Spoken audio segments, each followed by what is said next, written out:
geeks that I meet, they all look cooler than me. But what to do when they're all looking at you? Cause you're the freak of the week, cause you're on the TV. Can you make me a promise?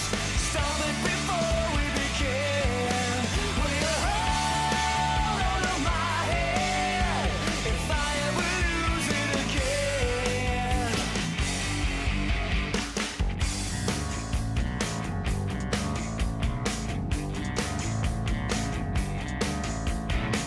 I got a shrink, I swear he's Elvis. I think he wears the coolest suede shoes when I come in with the blues.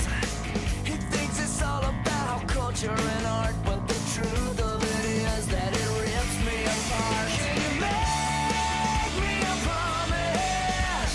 Stop it before we begin. Will you hold on to my head if I ever lose it again?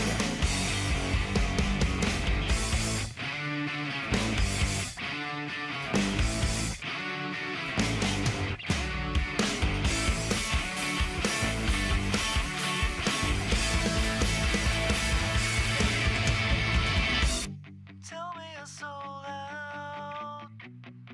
Tell me I sold out. Go ahead. Tell me I sold out. Tell me I sold out. Go ahead. I spent a lot on all the clothes that I got, cause all the geeks that I meet, they all look cooler than me. But what to do when they're all looking at you? Cause you're the freak of the week, cause you're on. Can you make me a promise? Stop it before we begin. Will you hold on to my head if I ever lose it again? Can you make me a promise? Stop it before we begin.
RITER Radio is a BKR Media production.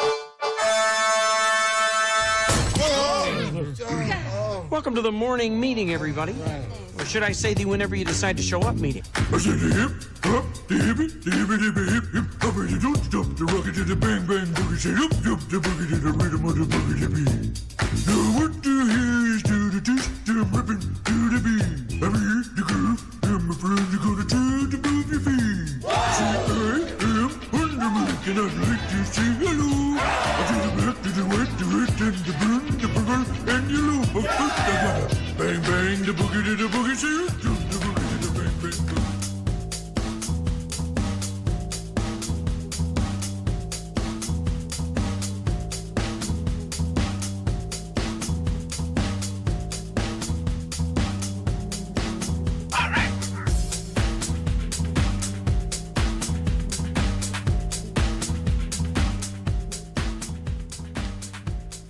You know, the Mayday goal wasn't even scored in May.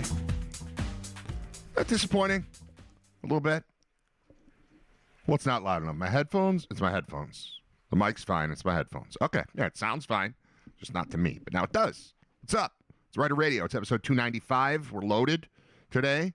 Josh Gregory is our senior music correspondent. The new class, Hall of Fame class for the Rock and Roll Hall of Fame went in. It didn't go in, but has been announced. We shall discuss, Sade and otherwise. Scott Wilson joins me because it's Friday.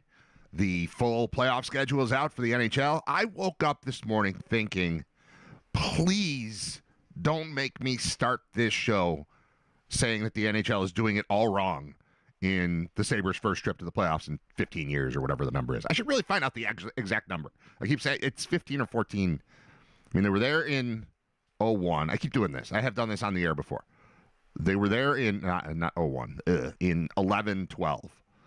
So they weren't there.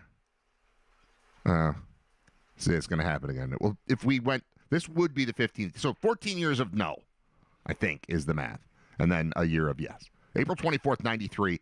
I'm looking at the odd behind me and thinking about the Bruins and the playoffs. And the first thing that comes to mind with the Bruins and the playoffs is that. Second thing that comes to mind is the fight with the gate opening and spilling through Schoenfeld and Cashman. I don't even remember. It was a while ago. But just looking at the odd and thinking about playoffs, and we knew it started Sunday. Now, we had some bad information that it was a 1 o'clock game. I had it in my head that it was a 1 o'clock Sunday afternoon game, which I kind of hated. I mean, I liked the part where it was at the same time as a football game would be. It felt kind of appropriate, but I hated it because we have basketball stuff still. It's our last week of basketball things, and there's specifically a basketball banquet at 1 o'clock. So I had heard one, and I don't know if I said that on the air or mentioned it or hinted at it or was clear enough that that wasn't official, but that's what I had heard and was in my head. And then today when the whole thing is there, it popped up at like 1 a.m. apparently. But I just saw it this morning when I got up. No, it's just normal. 7:30. Sunday, 7:30. That's way better. So there are 3 games tomorrow, and then the Sabres game is one of 4 on Sunday. And then there's, I think, one Monday. The Sabres play Tuesday, Thursday, which means this thing that I threw out there yesterday was kind of warning people. There's a decent chance there's a Sabres playoff game the same night as the first round of the NFL draft. And good God, I don't know that we've ever had that because, I mean, when the Sabres were last in the playoffs, did the Thursday draft thing even exist? It seems like about the same time that, like, our lives transitioned from 2 days or 3 days of NFL draft, but it was Friday, Saturday, Sunday, into now let's make the first round its own thing on Thursday. When did the NFL first do that? I could have looked this up before. That's the thing with this show. These ideas don't, or these questions don't come to me until I'm speaking out loud, and then I have to look stuff up. When did NFL make first round Thursday? Oh, I spelled it first tround. Oh, they switched it. They knew. You guys know. 2010. All right, so there was a brief time when it overlapped. So this may have happened before with the Bills draft in 2010. NFL draft time. NFL draft history. And I spelled it Histroy. But it knew. Drafthistory.com. That's what I want. 2010. Is that like McKelvin? No, he would have been earlier than that. Why don't, I'm almost there. Why speculate now, Brad? Why would you do that? Drafts by team. Bills. So 2010, the Bills' first pick was C.J. Spiller. And then in 2011, first pick was Marcel Darius. So that would have been an easy one. They picked so high in that draft. You could tune in, watch 3 picks, and just sort of monitor the draft in the background if, in fact, Sabres were playing in a playoff game that night.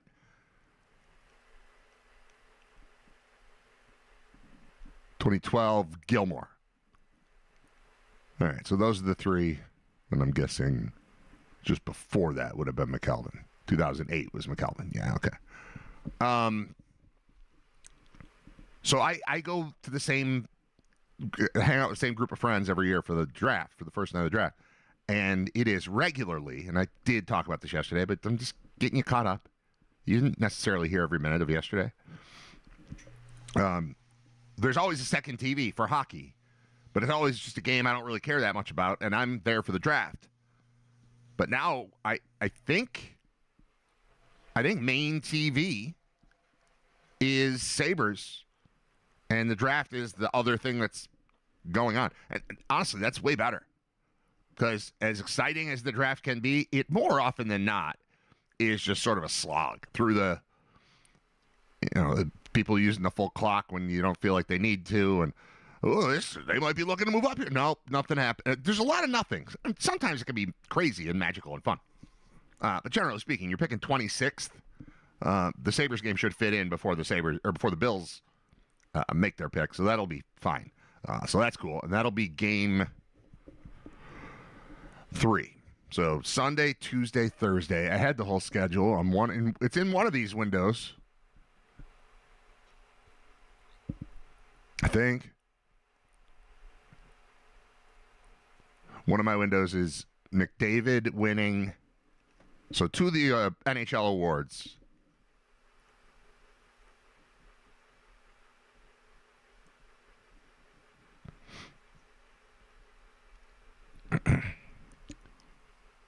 NHL awards. McDavid wins the Art Ross as the league scoring champion.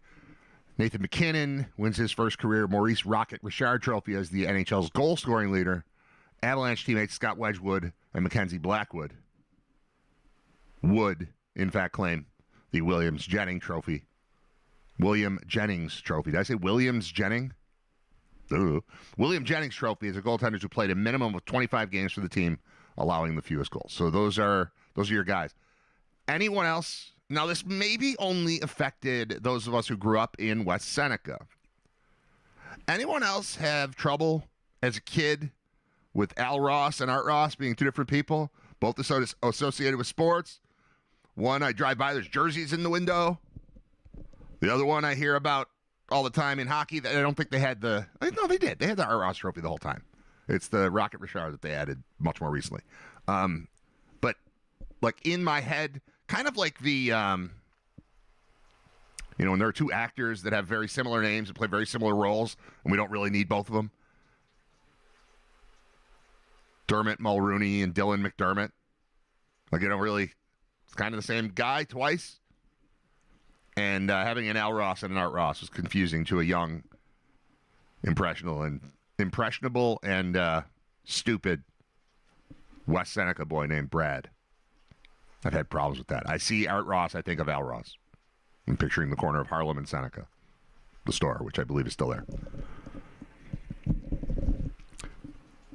Scott Wilson's going to join me at 11 or thereabouts. And Josh Gregory is going to join me whenever I call him. I said 10:30-ish. So that would be soon. I haven't checked to see if he bailed. I think we should be good, though. I didn't see any, hey, I can't do it type of messages.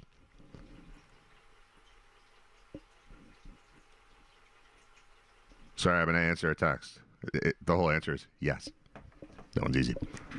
Okay. I should have that list open, and I don't.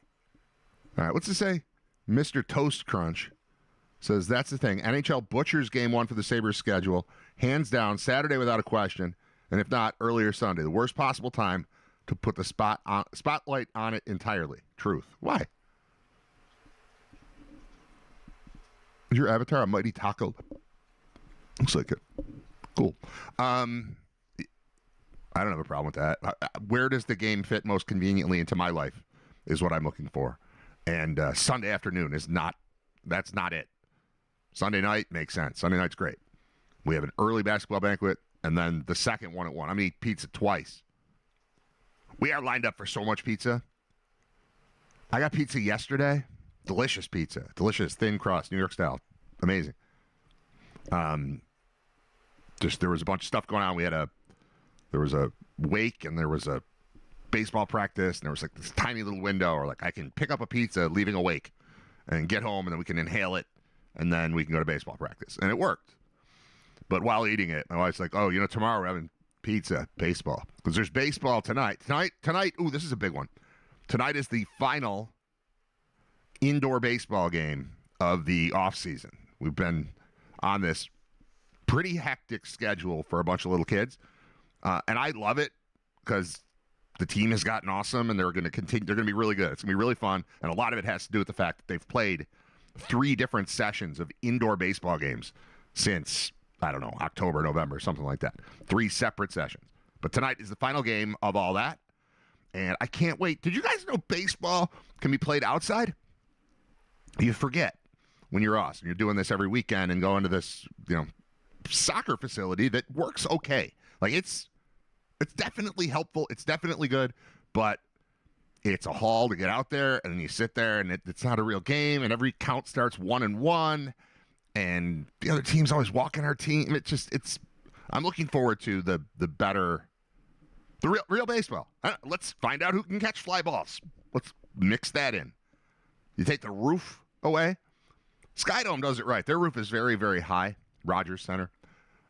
People hit a ball like you can't believe. I couldn't believe how high up we were sitting, and then watching pop-ups go way higher than us and still not hit the roof.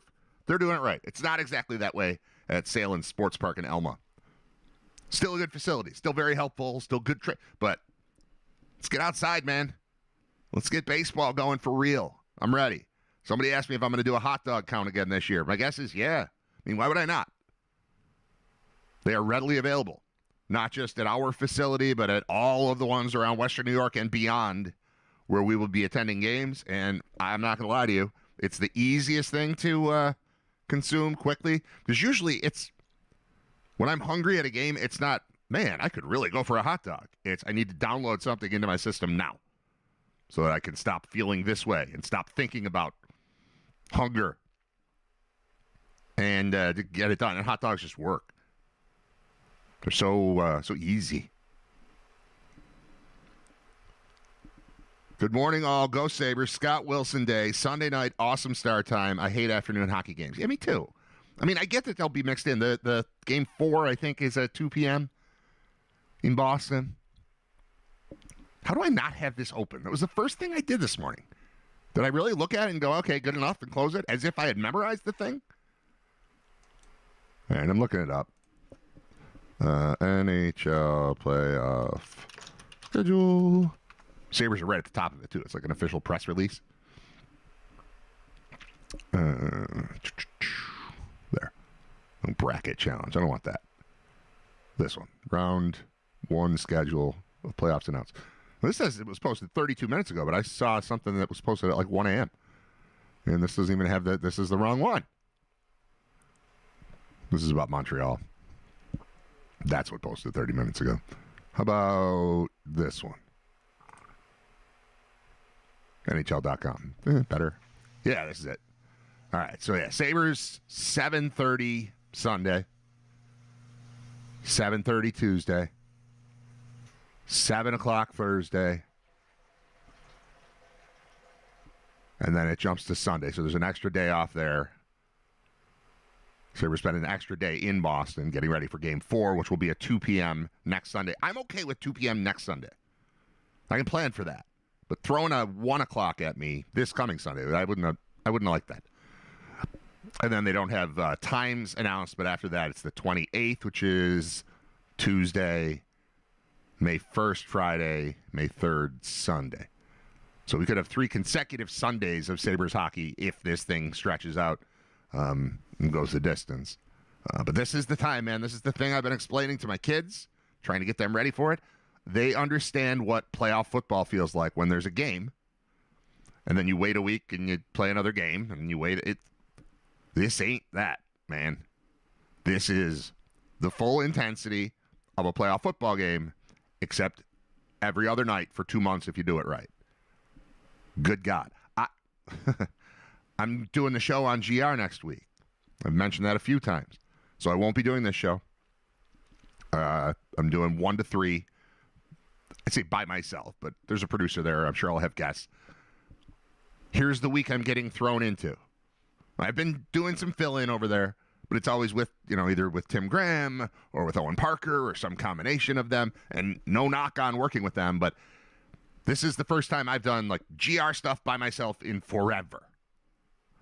And seems like a decent week because the Sabres play their first playoff game in 15 years, 14 years, Sunday, and then I'm on Monday.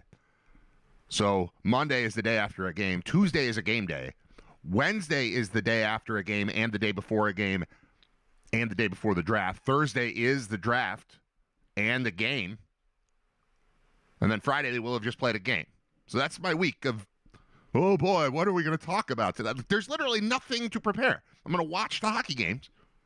I mean, I'll pay attention to what's going on in the world, but how easy is that? Are you coming to the draft party? Depends who's asking. I'm going to a draft party. I haven't cleared it with my wife yet. I go to my friend's house every year for the draft. So that is my intention again. If there's a GR one, I have not been notified. And I don't really, I'm sure I could go. But no, my plan is the same as it always is. And I'm excited because it's the same group of guys, and we never watch the Sabres play. I talked about this a couple weeks ago after watching, what was it? I saw the gold medal game at Four Stallions, and then I saw UConn beat Duke. And it was my first sort of sports bar experience in a long time. The two things, but both in the same place because that's where basketball is. And we just kept winding up there on Sundays, and there kept being sporting events on Sundays, and here we are. I don't remember the last time I got to watch a Sabres playoff game like with people. I'm thinking back to college. Dave Hannon. I remember being out for that one. And so being out is cool, but even better is being in this group of 6, 7 dudes that I've known since high school. So that is my intention Thursday to watch the game at my friend's house. Got to do it. All right, I got to call Josh. Let's see, is that a text from Josh? Let's see. We doing it and doing it and doing it well? Well, yes, Josh, we are. All right, I'm calling Josh. Hit that button, and he's going to be live. He knows. He knows that I do things like this.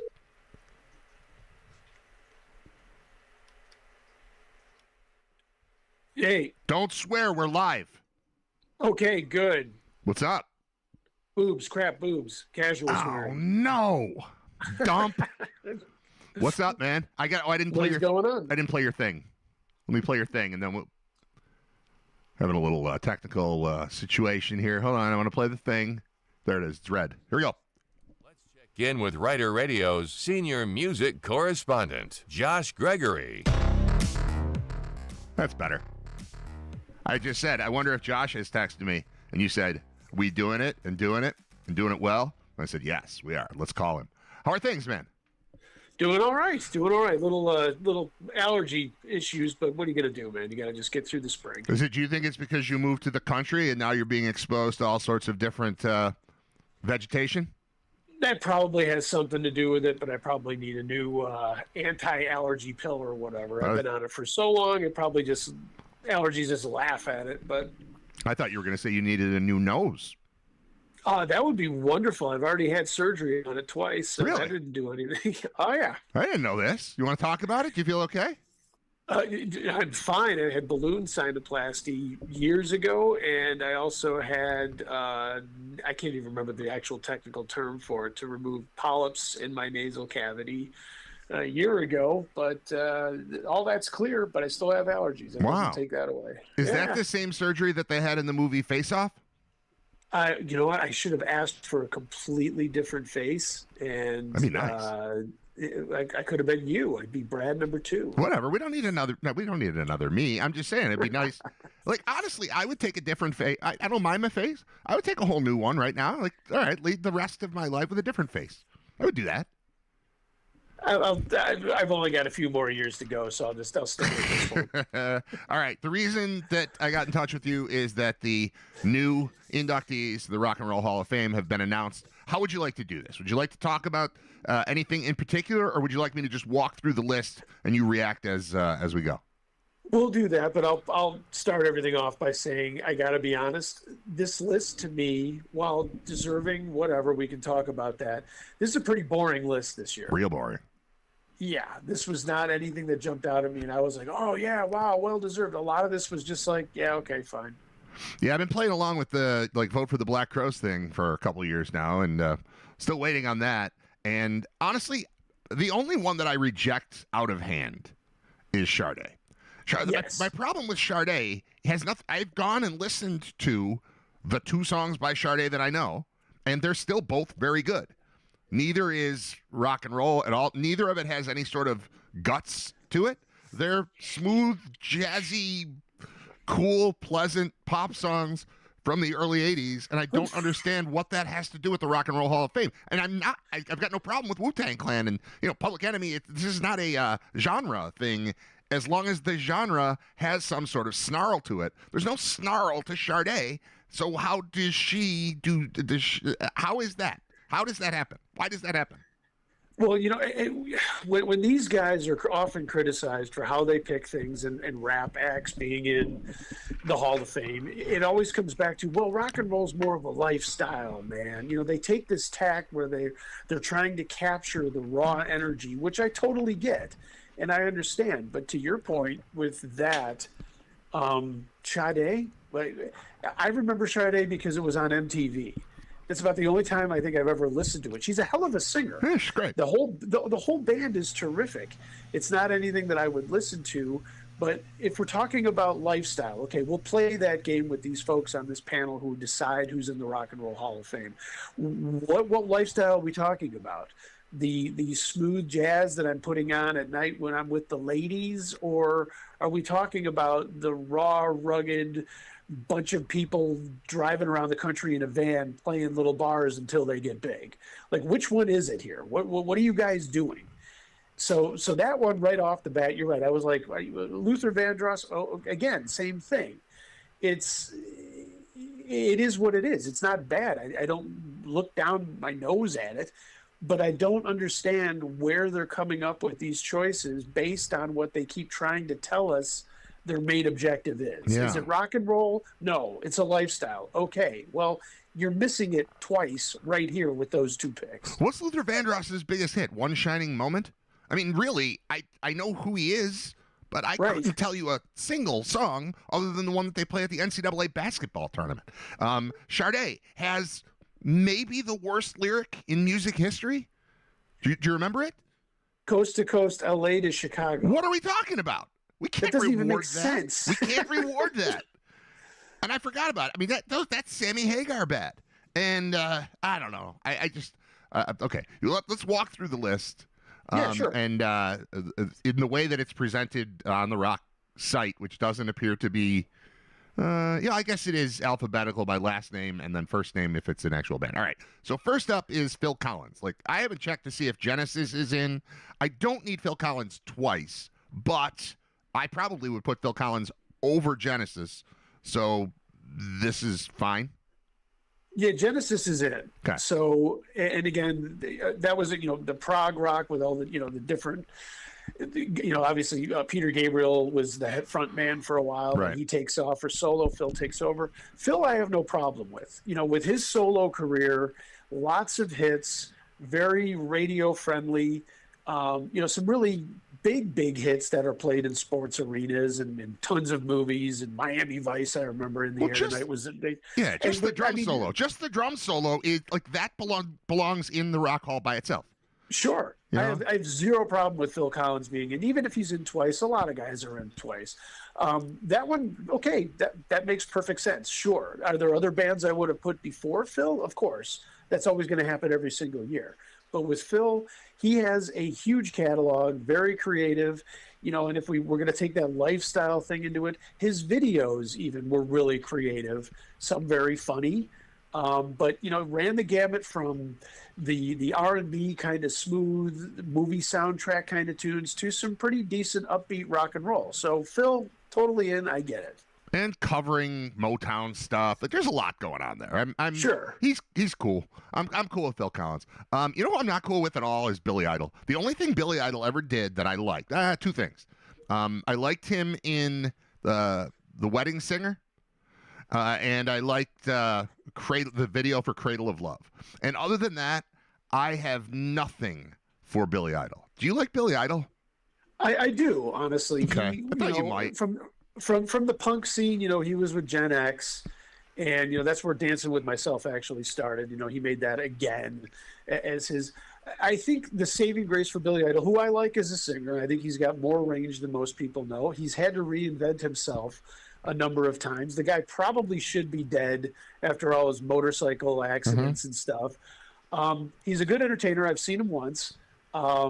Fantastic show. Everything was good. I think the saving grace that he has is Steve Stevens gets in with him. Okay. And Steve Stevens is a hell of a guitar player and really brings that Billy Idol sound that everybody's super familiar with. So I think if Steve Stevens wasn't part of that combo, I might say, yeah, Billy Idol, okay, he had a couple of hits. He's a little different, new wave pop after he left the punk scene. Okay. Steve Stevens, I look at it and go, okay, as both of those guys going in, I have no problem with that one either. Fair. All right. I'm not going to argue Iron Maiden at all. It's one of those groups that it's kind of surprising that they didn't get in sooner, and eventually that was bound to happen. So that one's can you tell the story of rock music without Maiden? I think the answer is no. No, I mean, with the whole heavy metal scene when they first were coming out, those were the guys, right? They were the Godfathers kind of right after Sabbath and others. The funny thing is I recall Bruce Dickinson always saying that he didn't want to do that. He was never going to accept being in the Rock and Roll Hall of Fame. We're not going to do it. Iron Maiden doesn't care. And then they get the call up, and the immediate reaction is, yeah, we'll be there. So, okay, it's just another one of those things, older and wiser. This is an honor. We're going to show up because our fans want us there. Right. And I dig that, because I honestly think if this wasn't a fan pleaser or that kind of thing, they'd probably just say, yeah, thanks, we'll be in, but we're not showing up. I bet you 10 to 1 that they'll be there just for the fans. Sure. All right. Joy Division and New Order get to go in as a team, and I guess that makes sense. Never been... I've never gotten into Joy Division. It's just never happened for me. And New Order I have found fascinating. I think they're cool. I think there are so many different vibes that they can put out there, despite the fact that I think people probably think of them as like a one-trick pony. But there's just a lot of stuff that I like about New Order, and I'm cool with this one. Yeah, I'm very okay with that. And again, we talk about lifestyle. We talk about influencers.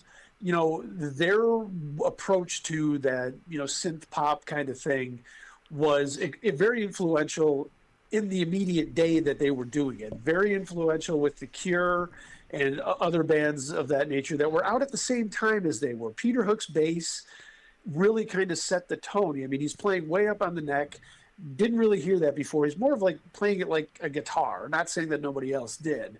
but you heard that sound copied by a lot of other bands in the 80s and up until now.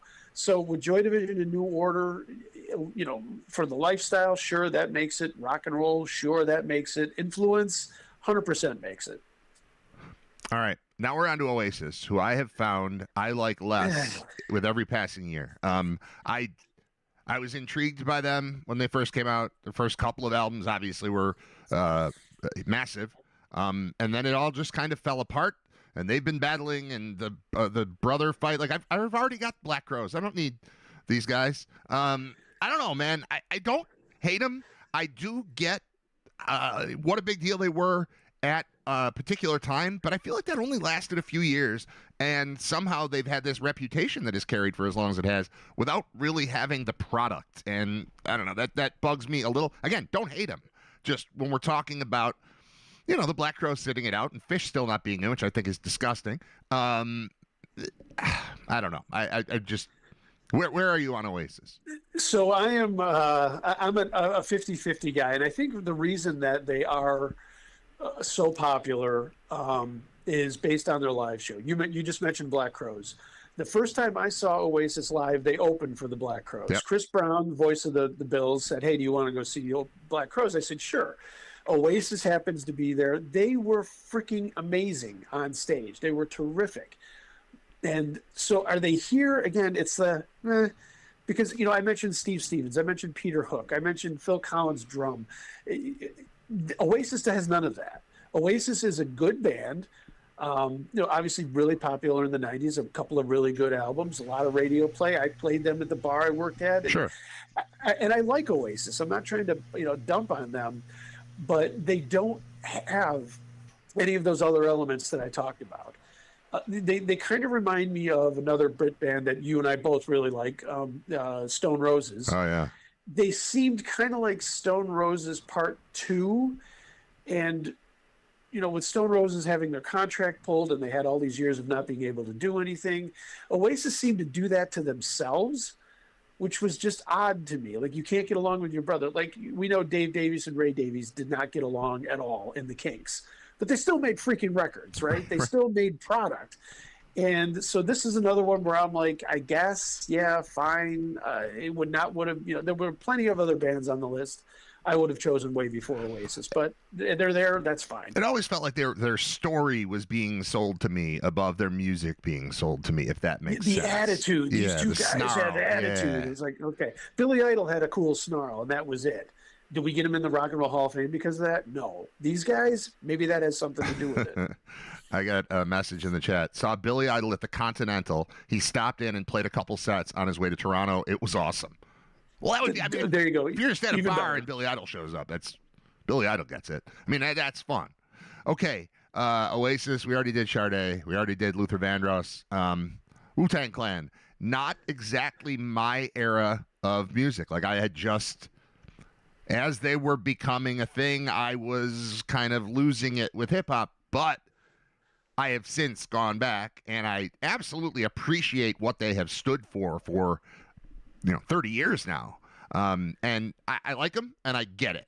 But again, it's not a group where I know all the songs. I know a handful. I've got one album. But the way that they're talked about, the way that they are worshipped, I think it's the next, they're the next one in after PE.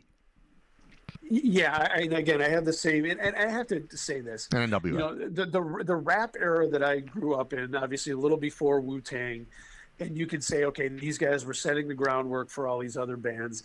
I have zero problem with Wu-Tang Clan. I like them. My college roommate was really into them, and he played them, and zero issue with them being in.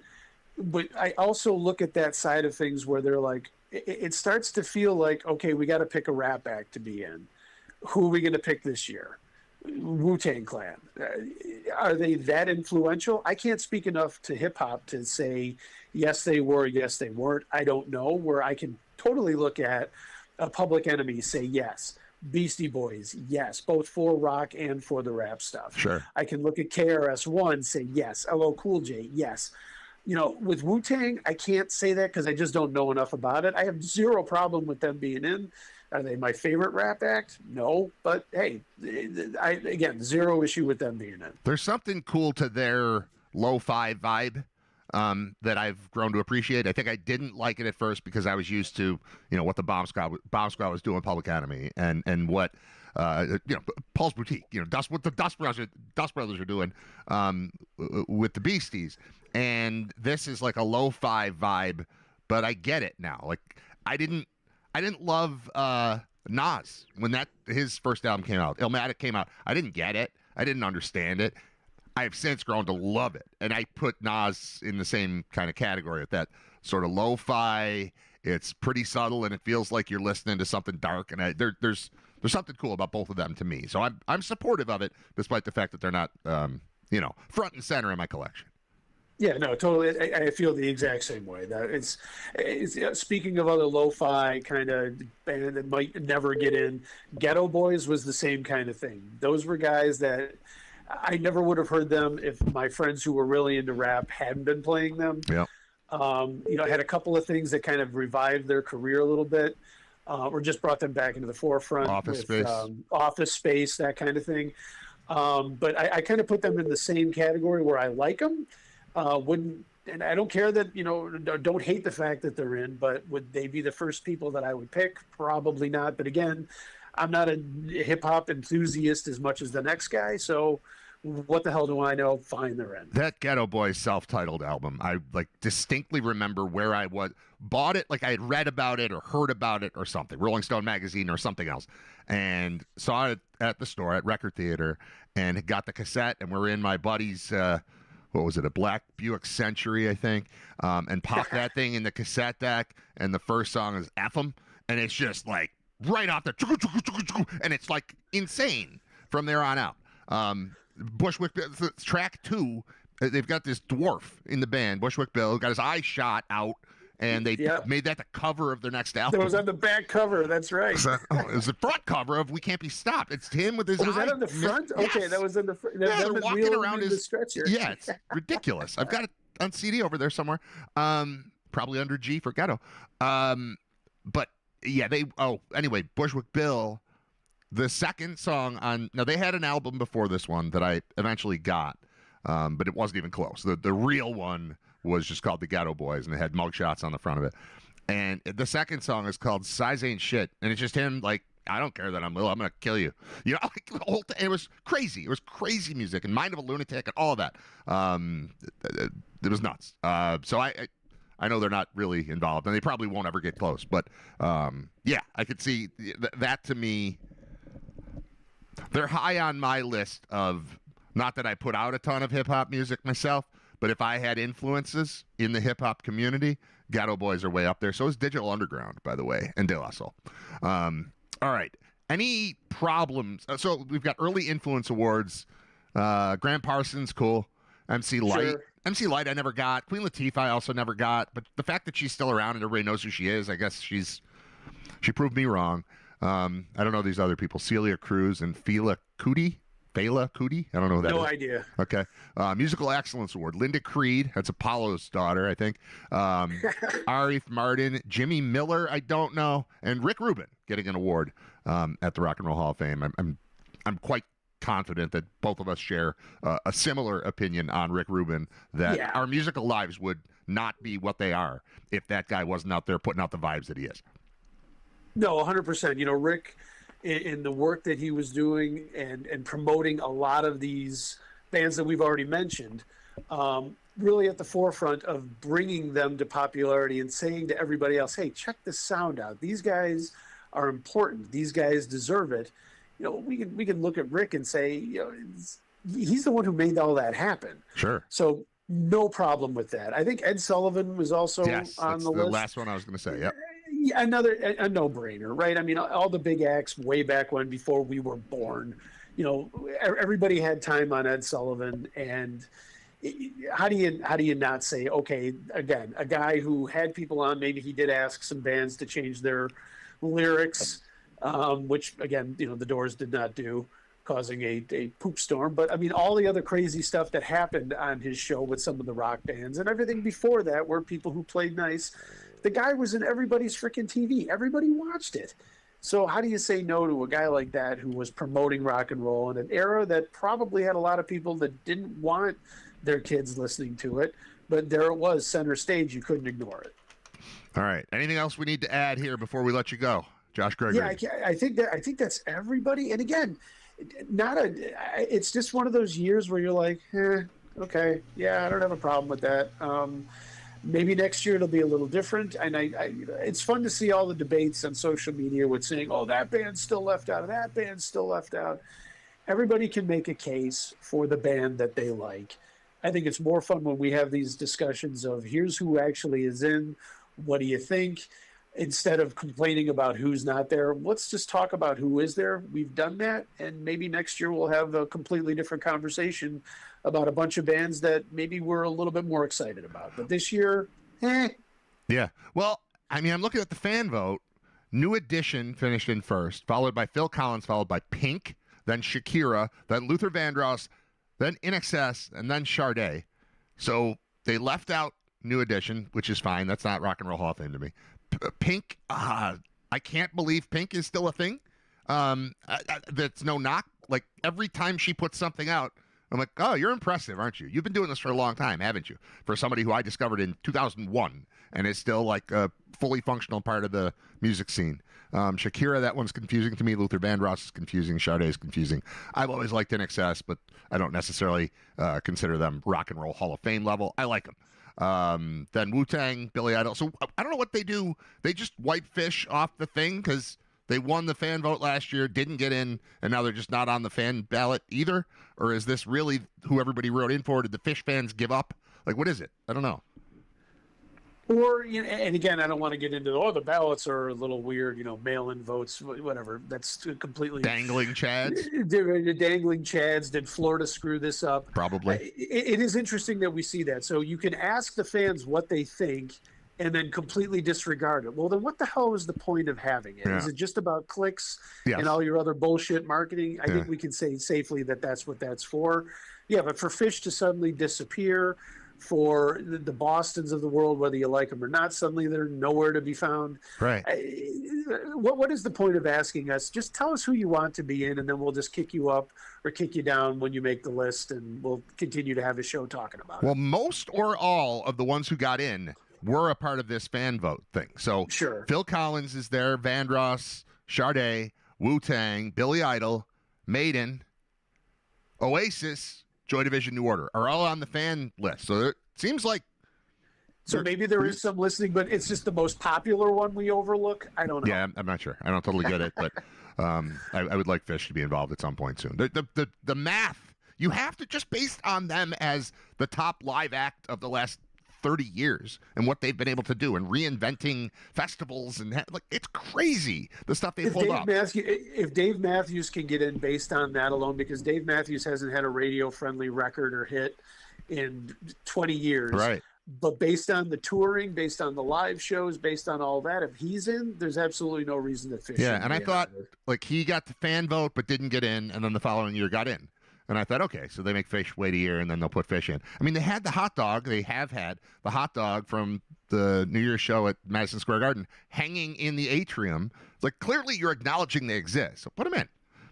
Right. They started Totally their run. agree. They started their run at Sphere last night. I watched the first song because they put the first song up on YouTube live, and then I listened to the rest of it on Sirius XM, and it was awesome. And I'm probably going to do the same thing again tonight, and probably tomorrow night too, and then probably each of the next 2 weekends because it's 3 shows per weekend times 3 weekends at Sphere, and I'm in. Josh Gregory, thank you very much for your time. Appreciate it, man. You got it, man. Have a good one. All right, you too. We'll talk soon.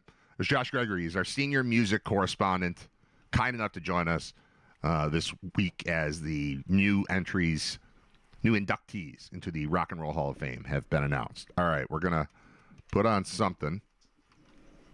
I have a feeling I know what band it's going to be since I just typed in their name and they're playing Vegas. So, yeah, I'm going to stick you with Fish a little bit. All right, palatable. I'm going to try palatable Fish. What would we consider palatable? My family laughs at me about this band, but I really like this band. My son started asking me what Fish songs are about the other day, and they're all stupid. Like, the answer is stupid to everyone. It's either I don't know, or it's nothing, or it's like, what's ocelot about? Well, that's about an ocelot. What about wombat? Well, that's about a wombat. What about maze? Well, that's about a maze. What about contact? That's about how the only part of your car that touches the road is the tires. It's a song about that. The lyrics are not great. I recognize that. I still like the vibe. All right. This is accessible, I think.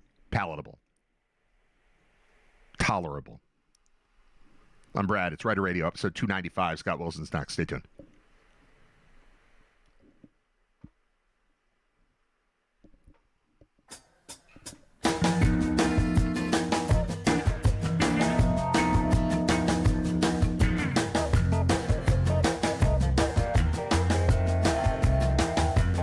When I jumped off, I had a bucket full of thoughts. When I first jumped off, I held that bucket in my hand. Ideas that would take me all around the world. I stood and watched the smoke behind the mountain curl. It took me a long time to get back on the train.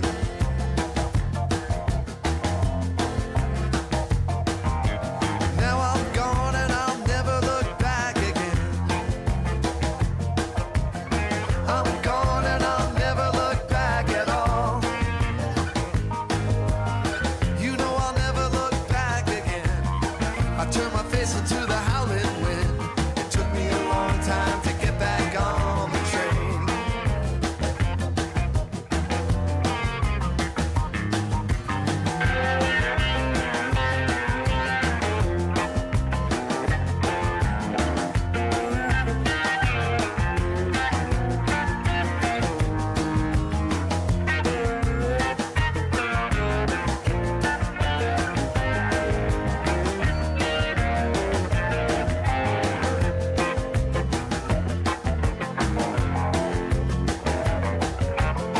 See my face in the town that's flashing by. See me standing in the station in the rain. See me running there beside the car. I left it all behind me and I've traveled far. It took me a long time to get back on the train.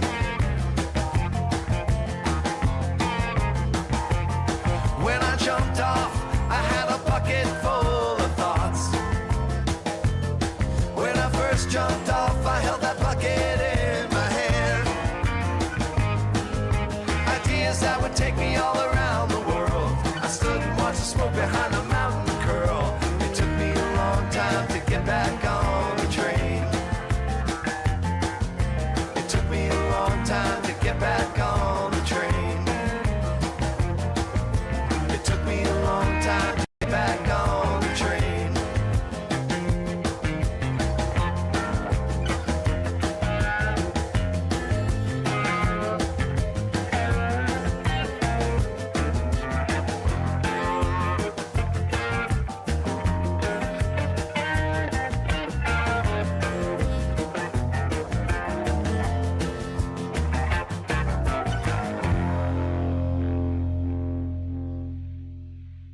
Yo, what's up, man? Coolin', man. Chillin'. Yo, you know I had to call. You know why, right? Why? Because, yo, I never, ever called and asked you to play something, right? Yeah.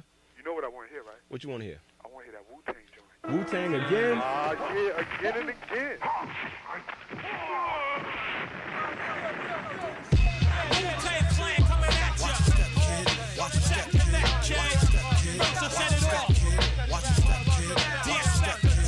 I smoke on the mic like smoking Joe Frazier, the Hellraiser, raising hell with the flavor, terrorize the jam like troops in Pakistan, swinging through your town like your neighborhood Spider-Man. So all tick-tock and keep ticking, when I get you flipping off the shit I'm kicking, the Lone Ranger, co-ed, danger, deep in the dark with the art, to rip the charts apart, the vandal, too hot to handle your battle, you're saying goodbye like Tevin Campbell, roughneck, Inspector Dex on the set, the rebel, I make more noise than heavy metal, the way I make the crowd go wild, sit back, relax, won't smile, Ray got it going on, pal, call me the rap assassinator, rhymes rugged rugged and built like Schwarzenegger. And I'ma get mad deep like a threat. Blow up your project, then take all your assets. Cause I came to shake the frame in half with the thoughts that bomb shit like math. So if you wanna try to flip, yo, flip on the next man. Cause I'll grab the clip and hit you with 16 shots and more I got. Going to war with the melting pot.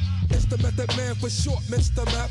Move it on your left, and set it off, get it off, let it off like a gat. I wanna break food, cock me back. Small change, they putting shame in the game. I take game and blow the nigga out the frame. And like fame, my style will live forever. Niggas crossing over like they don't know no better. But I do. True, can I get a sue? Enough respect due to the 1-6, ooh. I mean, oh, yo, check out the flow like the Hudson or PCP. When I'm dusting, niggas off because I'm hot like sauce. The smoke from the lyrical blood make me what? Grab my nut, get screwed. Ah, here comes my Shaolin style. True, B-A-B-B-Y-U. To my crew with the. Yeah. Come on, baby, come on. Baby, come on, baby, come on. Yo, you best protect your neck. First things first, man, you with the worst. I'll be sticking pins in your head like a nurse.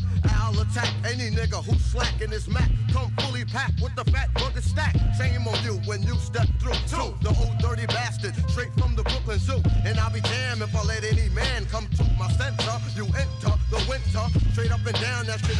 Cam, you can't slam. Don't let me get fooled on a man. The old dirty bastard is dirty and stinking. They saw unique rolling with the night of the creeps. Niggas be rolling with a stash. Ain't saying gas, bite my style. I bite your motherfucker. Cry out loud, my style is wild, so book me.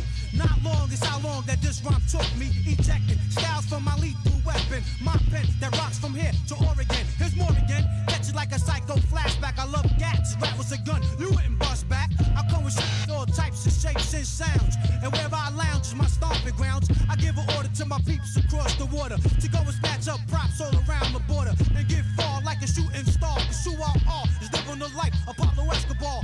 Point blank as I kick the square biz. There it is, your fucking pros and there it goes. Yo, chill with the feedback block. We don't need that. It's 10 o'clock, ho. Where the f just see that? Feeling mad hostile, ran out postal, flowing like Christ when I speaks the gospel. Stroll with the holy roll, then attack the globe with the buckets. Style the ruckus. 10 times 10 men committing mad sin. Turn the other cheek and I'll break your chin. Slaying boom bangs like African drums. Coming around the mountain when I come. Crazy flamboyant for the rap enjoyment. My clan increased like black unemployment. Yeah, another one dare. Took a genius, take us the out of here. The woo is too slamming for these coke killing labels. So ain't had hit since I seen Aunt Mabel. Be doing all the sin like Cain did Abel. Now they money's getting stuck to the gum under the table. That's what you get when you misuse what I invent. Your empire falls and you lose every cent. But trying to blow up a scrub. Now that thought is just as bright as a 20-watt light bulb. Should've pumped it when I rocked it. Niggas so stingy they got short arms and deep pockets. This goes on in some companies with majors that scared to death to pump these. First of all, who's your A&R? A mountain climber who plays an electric guitar, but he don't know the meaning of dope when he's looking for a suit and tie rap that's cleaner than a bar soap. And I'm the dirtiest thing in sight. Matter of fact, bring out the girls and let's have a mud fight.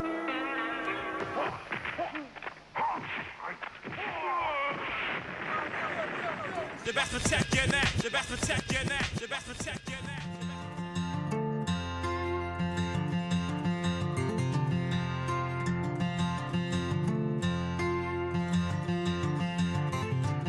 Been down, cascading in blue without a sound.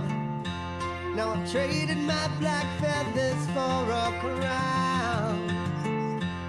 So feed me milk and honey, lay me down, lay me down.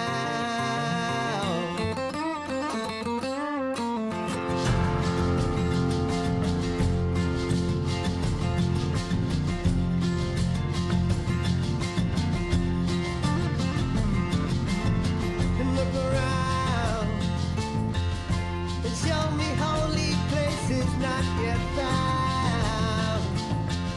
The disappearing will hide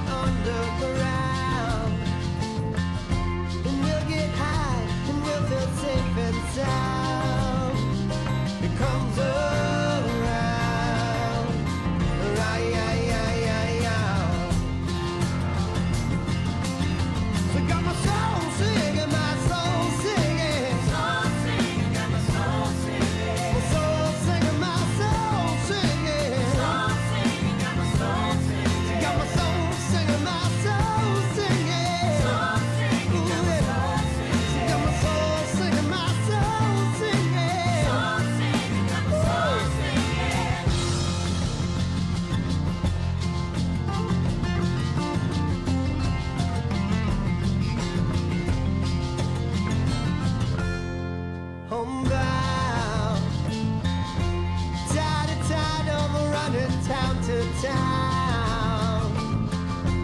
Tired of my heart turned upside down. Now my life's a smile, not a frown. The sound, the sound.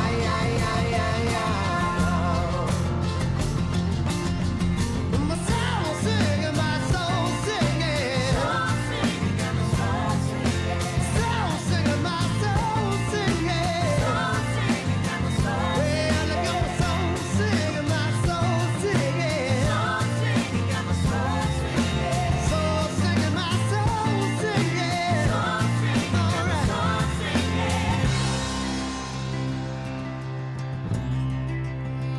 singing, my soul singing.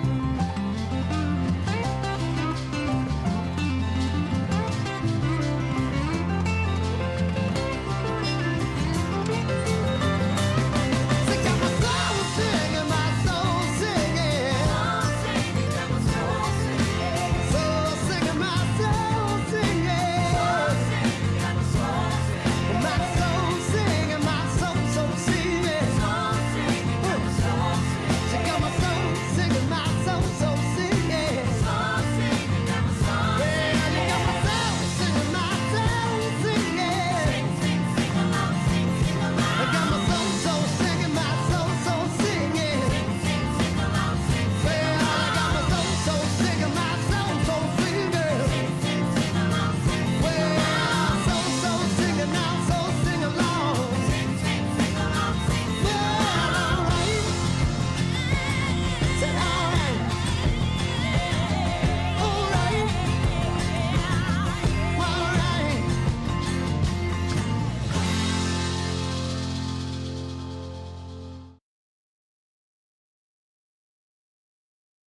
Let's check in with Writer Radio's senior football correspondent, Scott Wilson.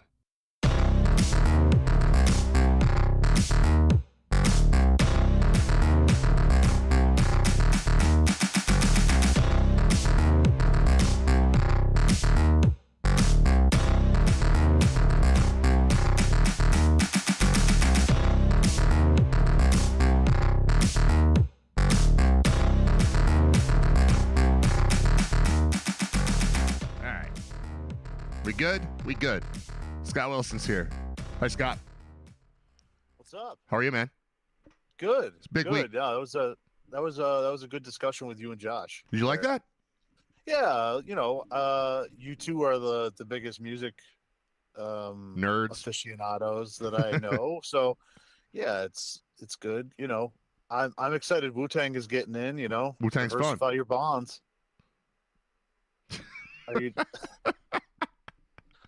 If you remember, they played a recurring role in the Chappelle Show as Wu-Tang Financial. Yeah, it's smart. So that's probably part of getting them in, right? Elevate their profile a little bit more. Oh, absolutely. And then, of course, they were the surprise draft pick of the Asian delegation in the racial draft on Chappelle Show. That's right. I forgot about that too. That is good. Yeah, they're I don't know a ton of their music, but I like their vibe. Like they've been a cool. You're a big vibe guy. I am a big vibe guy. That's right. Yeah, very much so. Yeah, Vibes and sauces. Cream's in a top 10 hip hop rap song. Yes. Yeah, for sure. I went with Protect Your Neck instead just now because I was trying to keep it a little cleaner. Well, yeah, but I'm just throwing it out there.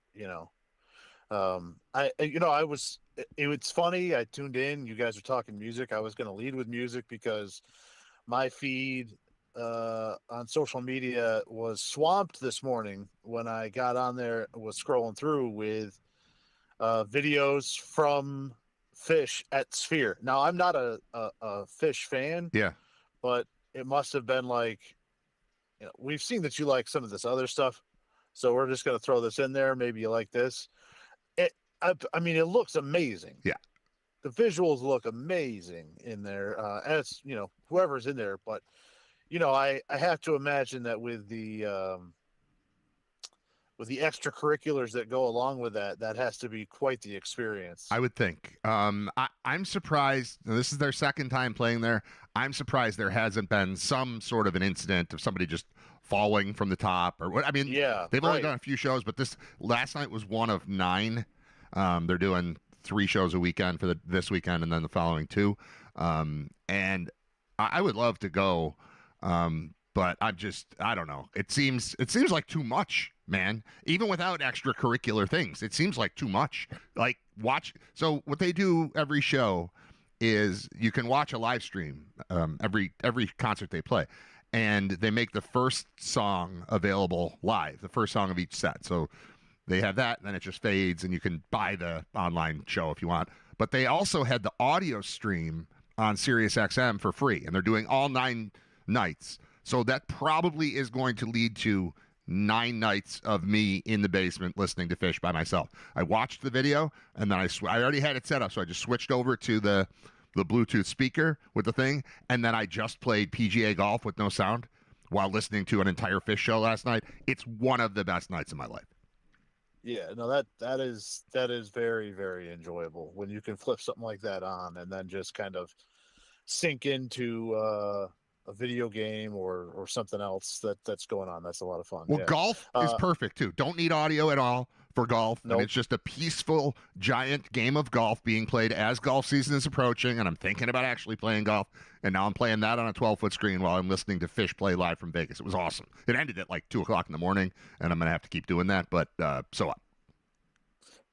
Also, along with the theme that you had started there with Rock and Roll Hall of Fame, this week is I think it was 96. The 30th anniversary is what they were saying of Rage Against the Machine being the only musical act in the history of SNL to only be able to perform one song because they got kicked out. And I was reading a little bit of that article and just, I guess I've known about it, but I've never really thought about the fact that NBC or whoever it was that's in charge of pairing up musical guests with hosts decided to pair Rage Against the Machine with Steve Forbes. Really? That does sound familiar now that you mention it, but that is crazy. And it's insane. And,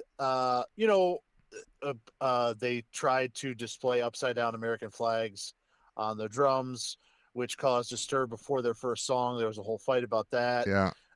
Then they were supposed to, I think that they were supposed to like perform one song, and then once it started, they just played a different song. And then afterwards, they were pissed off about the flags. So like the bassist grabbed one of the American flags and barged into Steve Forbes' dressing room and started throwing the flags at Steve Forbes' family, who was there watching from the back, which, because he was still a recent Republican nominee or Republican candidate for president, he still had Secret Service detail. So now the Secret Service had to run in there and respond to Rage Against the Machine attacking Steve Forbes' family.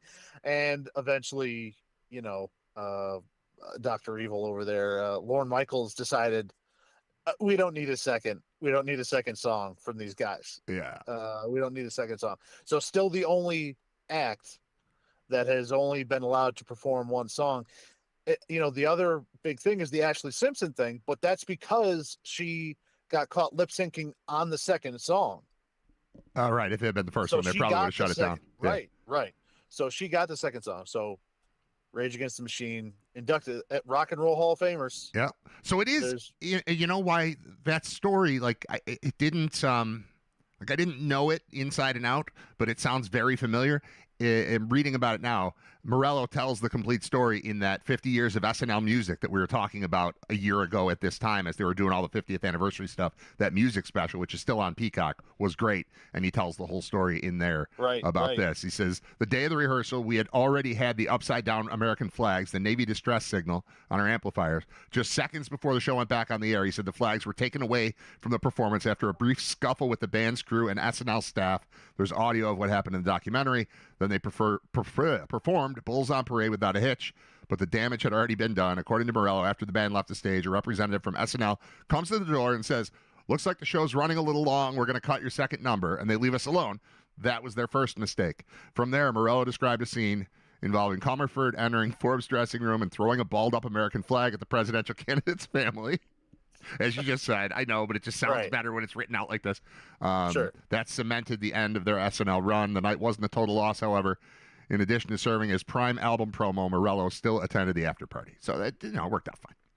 Well, yeah, and the end note of that is Rage Against the Machine was a well-known band, but still up and coming.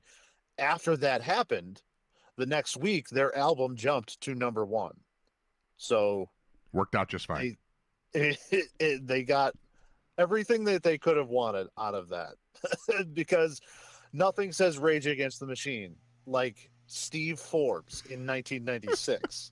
I mean, it's unbelievable that they would pair those two together and think that anything less than like fireworks is going to happen there. Maybe that's why. Maybe they knew Steve Forbes is such a boring guy that light this it up. Is one way to possibly counteract that. But my goodness, it's a bad combo. What a bad combo. Yeah. They have just announced the final 3 hosts for SNL for this season. Have you seen this list?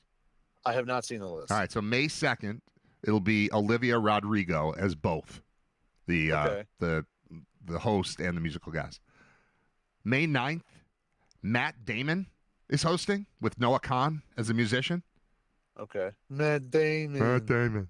And then May 16th, Will Ferrell hosting, Paul McCartney musical guest. That's pretty good. Yeah, that's decent. That's a decent pairing right there. Not bad at all.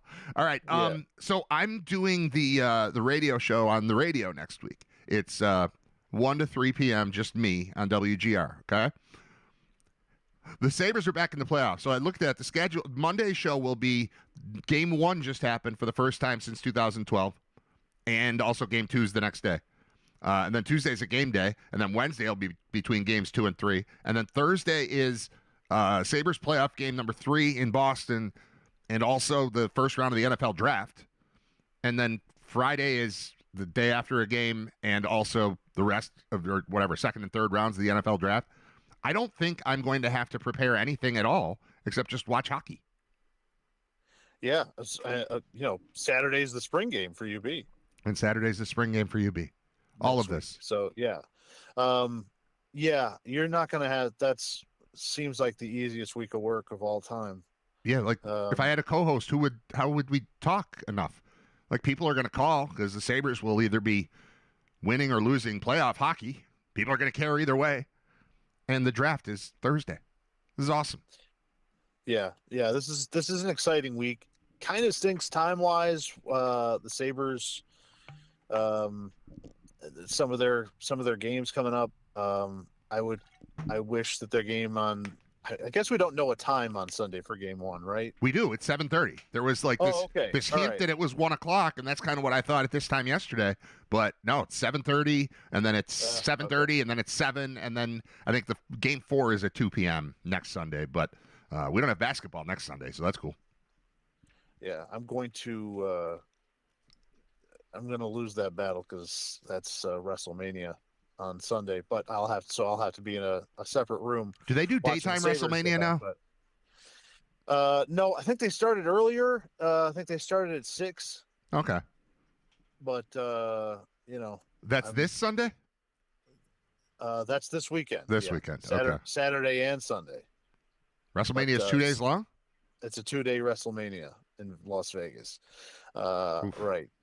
But Saturday I also have a soccer tournament this weekend, so some of that will be buffered by adolescent 10-year-old soccer. Do you have to travel for that, or is it local?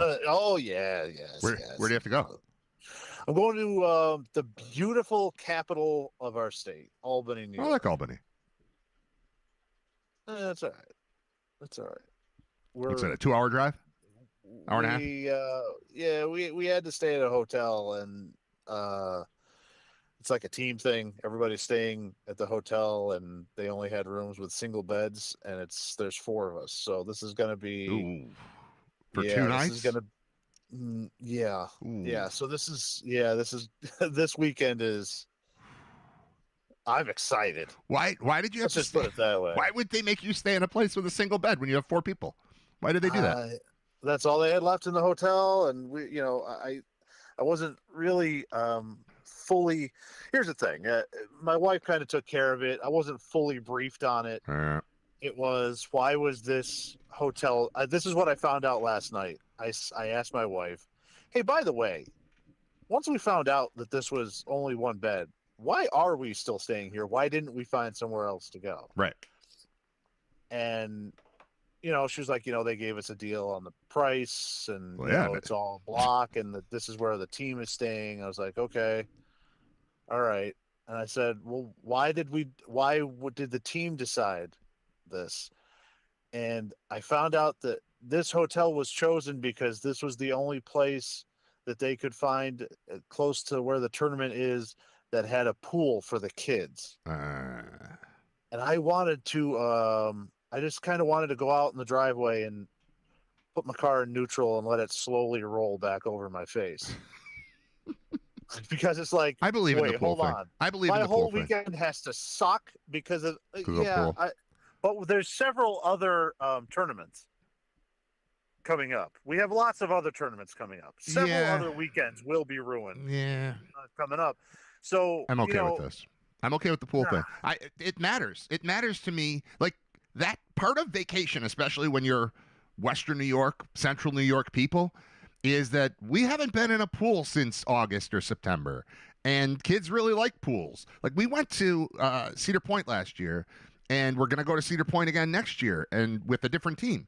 And we're talking about, like, we have to stay at that same place because it had a water park in the hotel. And every minute that we weren't at a baseball thing or at Cedar Point, the kids had a place to go and something to do. Because otherwise, you're stuck in that, even with 2 beds, you're stuck in that room with those people the whole time. This gives everyone something to do. I support it. All right. I feel like somebody else had a hotel. I feel like other hotels have pools, though. I'm just going to throw this out there. Yeah. I don't think this team is good enough to deserve pools. Fair enough. If we're competing for championships, let's get the pool. One or the other. Yeah. But either deserve it, either earn it. I mean, it is what it is now. There's nothing we can do. There's lots of things you could do. You can not go. You can do anything. Well, no, that's not a choice. We got to go. I want to see him play. Your kids got to go. Yeah. Yeah. Fair enough. We have our final indoor baseball game tonight, which makes me very happy because I'm watching work get done via messages at our park where we're actually going to be playing outside, and like the stuff is going up and the new concrete's going in. It's like we're gonna really have base. Did you know that they play baseball outdoors sometimes? Because sometimes I have do. forgotten. Yeah. I've kind of forgotten, but it's coming. Did you want to touch on a couple of football things here? Yeah. With the draft, because you have named me, so I do have a wide variety of stuff here to talk about. I believe in you. I did want to get some football stuff in here. We'll start with my realm, my first love, which is college football. Yeah.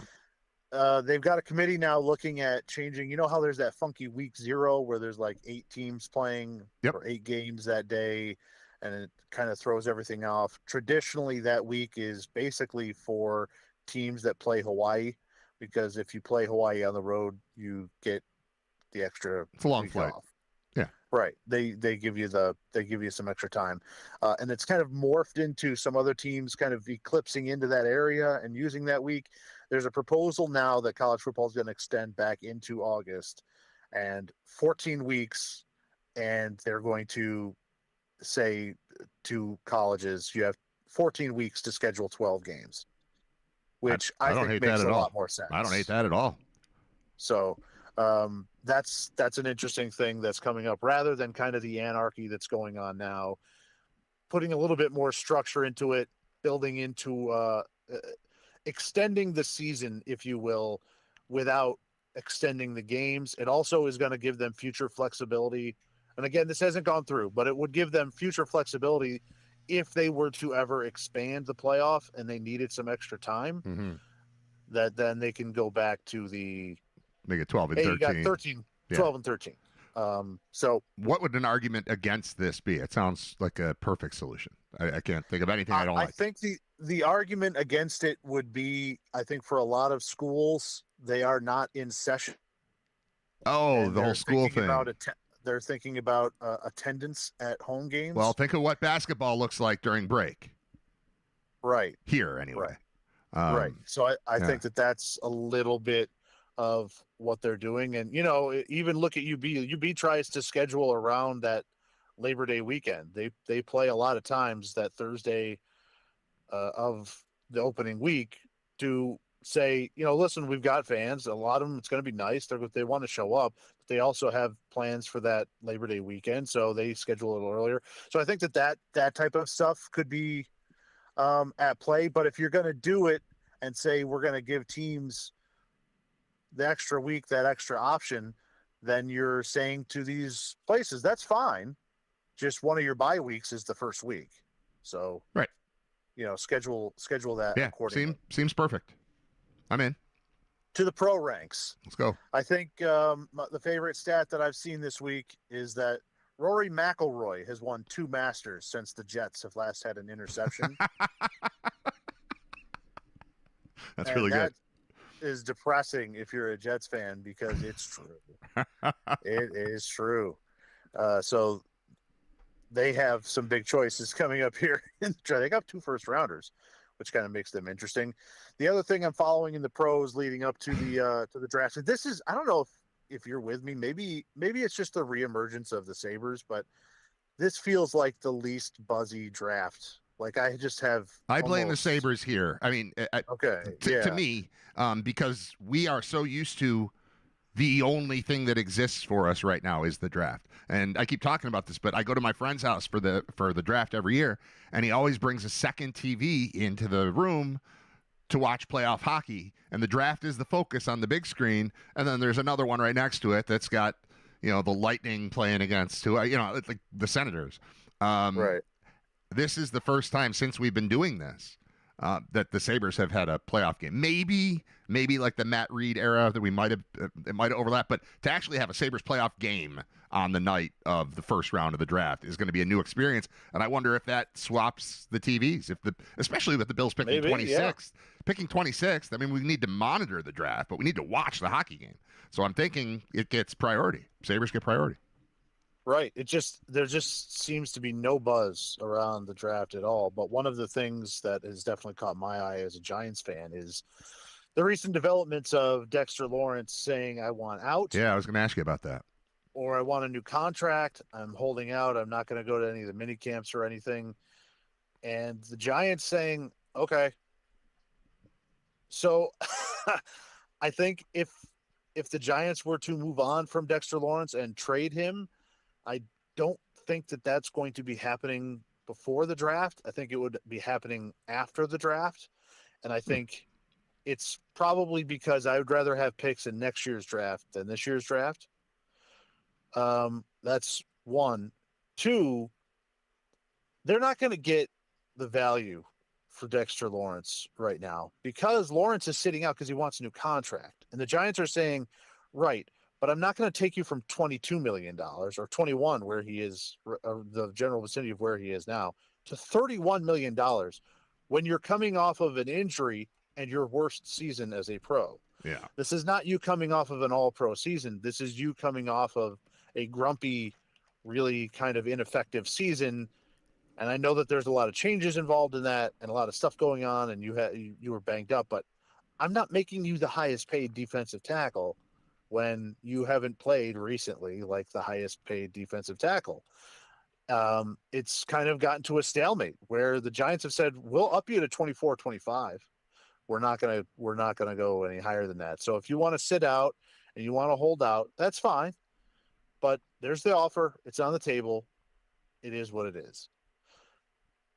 The interesting part for us in this conversation is Dexter Lawrence is exactly the type of piece that the Bills really could use. Well, we talked about him at this point last year too as a potential fit, and then somebody sent me a link to some tweet, and I went, oh yeah, again I'm interested, just like I was 365 days ago. We're having the same exact conversation about him.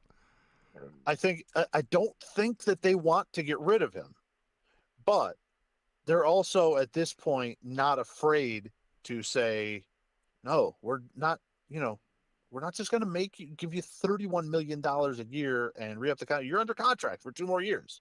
So if you want to sit out, which traditionally players that have done that and have just showed up and the team doesn't break, their career basically ends. Yep. So it's like, if you want to start paying us to not show up to work because you're going to get fined, that's fine. We're not going to pay you this. And if someone shows up, and I think if someone shows up and were to offer them a first-round pick, they would have to very seriously consider it. But I think that's the problem, is because teams know that not only do you have to give up a pick, but then you also have to roll in a new contract for the player. It lessens his ability to get that first-round pick. Yeah. I'm not sure if you could get a second-round pick for someone that you're going to have to give an $8-9 million raise to right off the bat, because there's no point in trading for him if you're not going to give him the contract that he wants. Because then he'll just come to your place and sit out.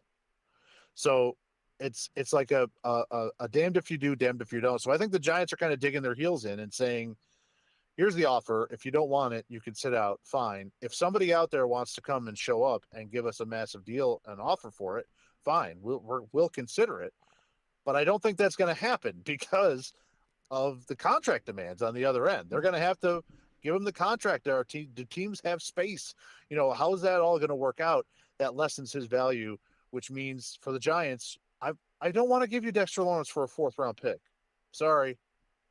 No, I'd rather have him sit. I'd rather just make a over in point. Hoboken. Yeah. Right. Where is he? I mean, he's like 29, I think. Yeah, he's 28 to 29. Where is he in his career track? I know you said last year wasn't great, but do you anticipate a few more years out of him? Might he be hitting a wall? Yeah. Like where is he? Well, he was banged up. Coming into training camp and at the start of the season. So that really kind of slowed him. He didn't have a good start to the season. He was never really fully 100% healthy. That affected it. And then obviously everything else that's going on there that was going on last year around the Giants didn't help either. I mean, when Carl Banks calls you out by name, yeah, it's not good. So, he was very vocal on those radio broadcasts. Like, listen, Dexter Lawrence getting paid like he's a star. When is he going to play like he's a star?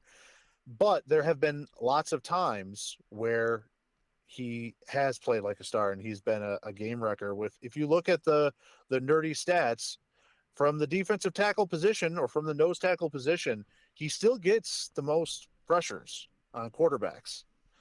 He doesn't have he didn't have the sack statistics right this last year, but he still gets the most pressure from that position. He's still a very good player. And it depends on how I think he's the type of guy that is a star when utilized correctly. I don't think he's one of those transcendent stars that's a plug and play. When he was with Wink Martindale's 3-4 system, he was a star and was wrecking games. Yeah. And Wink left, and it all they tried to keep that 3-4, but it wasn't the same type of attacking system that frees him up and is able to get him one-on-one looks. That's why I think, who else do we know that's switching to more of a 3-4 right. look? Yeah.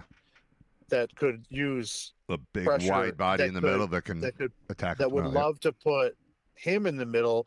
And now all of a sudden Ed Oliver gets to move to more of an end position. That's fun. And you get the versatility that way. So you get both of the, that's, so the problem is, again, he's going to want the new contract. And if the Bills were to go out there and say, we'll give you pick 25 or whatever, they're 25, right? 26. 26. We'll give you 26 for Dexter Lawrence. I think the Giants would seriously consider it. But there's all the other stuff with the contract. Right. Do the Bills have the space to do that? Yeah. Can you pay Dexter Lawrence to stand next to Ed Oliver, who you're already paying, and next to Russo, who you're already paying? Like, I don't know. I have high hopes for Deion Walker in the middle. Would you do that? First round pick? Would you trade 26 for Dexter Lawrence? Without ignoring the rest of it, ignoring the complexities of the financial ramifications, yeah, I would. I mean, that makes sense to me. Right. That's exactly what the team needs on that side of the ball, especially with the new defense coming in. So, yeah, I would. But you can't it can't operate independently of the contractual part of it. Like, that's all a factor. So if I believe that I can make it work and I have a plan and I know in advance he'll accept this, I can't just make the deal without knowing that. But as far as a player at that position, yeah, I would do that. Yeah, I agree. Right. I agree. I would figure out a way to try and make that work. If it's even possible. Again, the Giants are kind of sitting back and saying, we don't have to do anything either way. Right. We can let this play out. Yeah. Which probably prevents it from happening. But like you said, yet. Like, there's a whole draft to be had, and then there's the part where you're playing the game. We're like, no, seriously, we're just going to let you sit here and kind of force his hand a little bit. So, yeah, you're probably right that it's not an immediate thing, but I'm interested. I was excited when like I said, my buddy sent me the tweet, and then I wrote back, I am interested again, just like I was last time. Let's go. Right. Final football thing, Diana Rossini has resigned. Yeah. Kind of as we talked about, somebody finally said, hey, the girls trip, show us a picture of you and the girls. Yeah. And guess what didn't come? Right. Pictures of her with the girls on the girls trip. Did you happen to hear Bob on Wednesday? She's out. Did you? I did not. All right. Well, I set the over-under right before he came on. Over-under on how many times he would use the word whore at 2.5. And he came right out of the gate with 3 whores, like right away. It was awesome. It's one of the more spectacular moments in Writer Radio history. It was up there with the ice fishing thing. It was that good. It was great. Well, Bob's got moments every time he's on. He does. I mean, he's a pro. He's a grinder. It was awesome. So some of the other wide range of stuff that I have here. Should I dabble? Yeah, I got time. Should we dabble? Okay. Monday we did talk about the big draft. Oh, the WNBA draft. The WNBA draft. Yeah, that was big. So I didn't know anything about it at the time. We joked around about it, had a good time. It actually did happen. I actually did tune in to watch the first couple of picks. Of course you did. Because you just can't stop, man. You can't resist. Well, I mean, now you got me. Now I'm, it's one of those things where it's like, I'm not interested. And then, you bring it up and it's like, okay, well, now I'm interested. Now I have to kind of see what's going on here. It's almost like you start a series on Netflix and you're 3 shows in and you're like, oh, well. I hate this, but there's 10 shows and all right, now I have to finish this. Yep. So now I kind of had to see it through. I watched like the first 7 or 8 picks. I watched until they picked Flaujae. Something has happened here in the days after. It's not really the draft, and it's more. It kind of follows in the Rossini type of media coverage territory. For those who don't know, in the WNBA, the Dallas team has had the number 1 pick the last 2 years.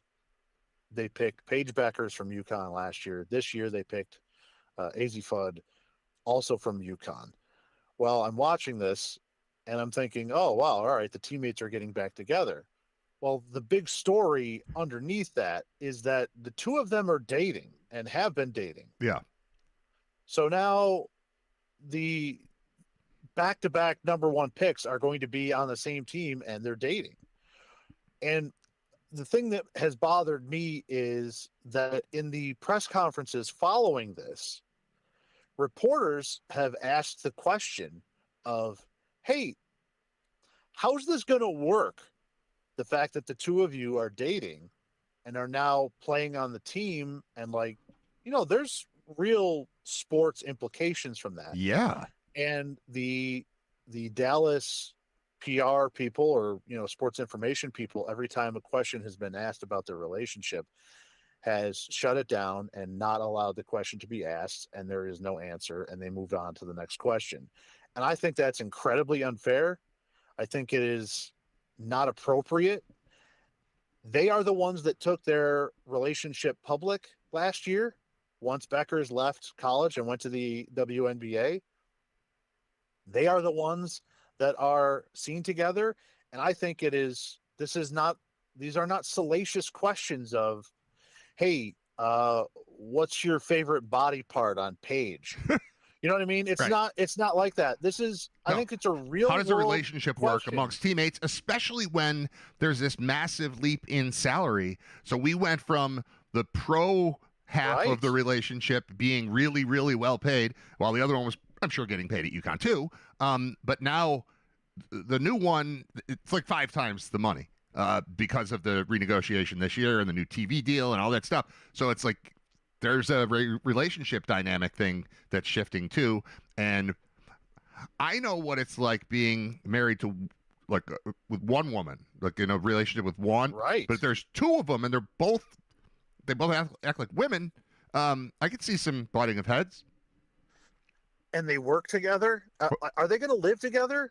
Like, I think that there's a lot of questions that if you're really taking the sport as serious, like, can you imagine, like, if the Raiders' first draft pick was the boyfriend of Max Crosby? There would be discussion about that, because there would have to be, because everybody in the world has been in a relationship. And they know that comes with ups and downs. And now that's affecting the team. And I think that it's more than fair to ask questions of their relationship that they chose to make public. There's a whole lot of stuff and a whole lot of things that need to get ironed out and found out about, or not found out about, but I think are fair game to be asked about. And to just be told that that's not appropriate or that's not going to be talked about, I think is incorrect. Now, I get that it's kind of new ground here, sure, that everyone's walking on, and I understand that maybe the default case is going to be, let's see how this starts to go before we start letting these questions in. Maybe you can make that argument. Well, if I'm a reporter, eventually the questions need to be asked, and to be honest, these 2 players need to answer it. What's going to happen if they break up to the Dallas Wings? Right. Like, what happens? Because this is an organization with 2 first-round picks. Yeah, you're not doing great. Yeah, you're not doing great if you're picking first overall. Right. Right. 2 of 5 players on your team. Well, it's a lot to consider, and to not be able to allow them to ask is ridiculous. Well, and also, if I'm a reporter, more than I want to ask either of the players, I would like to ask the team, how much did you consider this as a potential problem? Because this is unprecedented in the history of sports, to our knowledge, from a public standpoint anyway, that like the 2 people that you're going to rely upon are a couple. So did you consider, maybe, even if you thought this was the best possible player, that maybe it wasn't the right fit? Like that, I think that's legit questioning for the front office of the team. Right. Things like, is anybody even questioning if the selection was made specifically because Fudd is a very good player. She's a dynamic player, but she's very much in the similar area as Beckers. And in this draft, a couple of picks later, there's a girl that's 6'7" that just won the national championship. Right. That could have helped. And I'm sitting there watching the first couple of picks, and my wife is there, and my wife goes, isn't the first pick the girl that just won the national championship that's 6'7"? And it's like, yeah, I don't know. Like, should there be questions there of like, hey, did you specifically take her because, like, did you even think about it? Is this more of a positive than a detriment? How did that weigh out? And it's uncomfortable ground that's never been reached. If Tyreek Hill was with Mahomes, like, the trade of Hill to the Dolphins would have been a big deal, right? Sure. Of like, what happened there? Are they divorcing? Like, the whole thing. It's already like that in most male sports. They already talk about things like this as a breakup. Just power struggles. Shaq and Kobe. Sure. Shaq and Kobe. All right. Now, what would have happened if Shaq and Kobe were dating and living together? No one's allowed to ask that question. It's just, I don't know. Yeah. I didn't like it. It's ridiculous. But I will say, for the WNBA, all right, you've got my attention. Yes. Yeah. You got my attention by putting a couple together on a team. I'm Because, interested. Again, I live with a woman. Yeah. Nothing good is going to come of this. And all right, now I'm interested. Well, now I'm interested to see when the dishwasher doesn't get done, Fudd doesn't get the ball. I just Googled Paige Beckers, and here are the headlines that are facing me. So this again goes back to my question is not so much for the players, it's for the team. Like, did you honestly think about this? Because these are 7 headlines that are sitting in front of me right now from Googling this person's name. Wing shutdown question for number 1 pick Ozzie Fudd about relationship with Paige Beckers at introductory press conference. The next one, gossip around Fudd and Beckers' relationship misreads the WNBA. Next one, Fudd's best friend comment about Beckers stands out. Next one, Wing stifle questions about Fudd Beckers' relationship. Next one, refusing to acknowledge Fudd Beckers' relationship feeds an ugly something. That's written in the Dallas News. Jeff Perlman questions why WNBA reporters are ignoring Fudd Beckers. Emmanuel Acho smacks Dallas Wings for babying Ozzie Fudd amid viral page, blah, blah, blah. That's how people are talking about your team right now. So you did this to yourself. Exactly. And you had a 6-7 option. Right. 6-7. 6-7. To quick staying with basketball. Yeah, stay with WNBA, please. It's just sticking with basketball. Oh, the sport of okay. It's really just setting in because the playoffs are starting here. It's really started to just set in on me that just how much of the playoffs are going to be on streaming platforms and Amazon. Oh, it's everywhere. It's very, very scattered. I hate it. I hate it. I hate that I had to watch the Sixers on Amazon. I hate it so much. It's just ridiculous. It sucks. I'm sorry. It sucks. If you're going to put like Thursday Night Football on Amazon, I don't like it. There's only one game on. That's the problem. Fine. Yeah, it's switching when between. Things are going to start cranking up, and it's just very. I just hate it. I hate it. I think that we should ban live sports on all streaming events or on all streaming contents, and by that I mean, not ESPN related. You know what I mean? Because they've got everything on there anyway. If you want to watch a college football game, you can watch 4 college football games on once. Right. We need the ability to bounce between things. Like I had a night and I can't do where that. It was like the Sabres were playing on something, and the Dodgers were playing, and my wife wanted to watch that, and they were on something completely different. And the Artemis 2 was approaching the moon, and it was all at the same time. And now I'm sitting here switching back and forth between streaming platforms while also watching Artemis on my phone. And I'm just like, I have televisions that are supposed to show me this stuff, and I can't easily get between the things. And that's the problem. It's not, if everything just went to Amazon, fine, or everything went to Netflix, and I could bounce back and forth within. But I can't have YouTube TV and Prime and Netflix and my phone watching something else all going at the same time. It's going to force me to sports bars or something. I don't know. Baseball.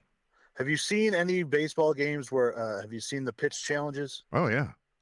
Have you seen the challenges happen? Like actually see a challenge happen and then they show you on the screen? Yeah, I've been at a game. Yeah, I went to Dodgers and Dodgers and Jays last week. Okay. All right. I don't like how they're saying that if a sliver of the ball, if an eighth of an inch of the ball hits the strike zone, that it's a strike. Do you agree with that? I think if it hits the strike zone, it's a strike. So yeah, I agree with that, So and I you're think not- I disagree with you. I think. So 98% of the ball is a ball. Yeah. 2% is a strike. You're saying count that as a strike? Yeah, that's the way it's always been. In the way I was taught. I mean, if any part of the ball crosses any part of the plate, including the rubber on the outside edge, that's it. On the corner. On the corner. There's an umpire that we get once in a while for baseball games, and he has fun with it. And so when I say on the corner, I can no longer just say on the corner. It now comes out on the corner. And then he also will say, like, he got him. Yeah, he did. It's great. So yeah, I support on the corner. All right. I don't like it. I think it should be a 50. No, 50-50 no, it's fine. proposition. No, we because need the ball it's a ball. If any part of the ball touches the goal line, it's a touchdown, right? If any part of the puck doesn't cross the red line, it's not a goal. You can get 95% of the puck across, but if you don't see white afterward, no good. You gotta get your feet completely in. If a little part of your toe is touching the out of bounds, you're out of bounds. This is fairly standard procedure here in the world of sports. I mean, the whole puck has to be in. The whole puck has to be in, but just the tip of the ball. Any part of the ball for football, any part of the ball touches the goal line, it's just like that. Any part of the ball gets to the first down. It feels different. Listen, here's the deal that I'll make with you. Okay. Here's the deal that I'll settle with you on this. Okay. If it works for my team, I like it. Right. So what's happening to the Yankees? It's going to be ridiculous. The Yankees are having problems with this? No. You're just saying when they do. It goes both ways. I just feel like, to the naked eye, you see it, and it looks clearly like a ball, and then they're saying that the top part of the thing is in the bottom part of the zone, and it's like... Yeah, I like that. No, I think it's perfect. I honestly, if I'm rating the way that sports leagues... I don't mind the challenge system. I like that it's happening. If I'm rating the way that sports leagues are operating with replay, I think baseball is the new clubhouse leader for getting it right. It from tennis, basically. It's stolen from tennis. But what I didn't realize, and I saw a quote from Rob Manfred about this, that it creates a moment in the ballpark where like the challenge happens, and it's actually exciting because it's not like... I've been saying this. The opposite of the way they're doing it is when a goal is scored and then in hockey, and then they challenge for offside. And you got to sit and wait, and you're just like, you just took all the excitement out of the game. It's stupid. We're going to wait. You're going to talk to New York, do all this stuff.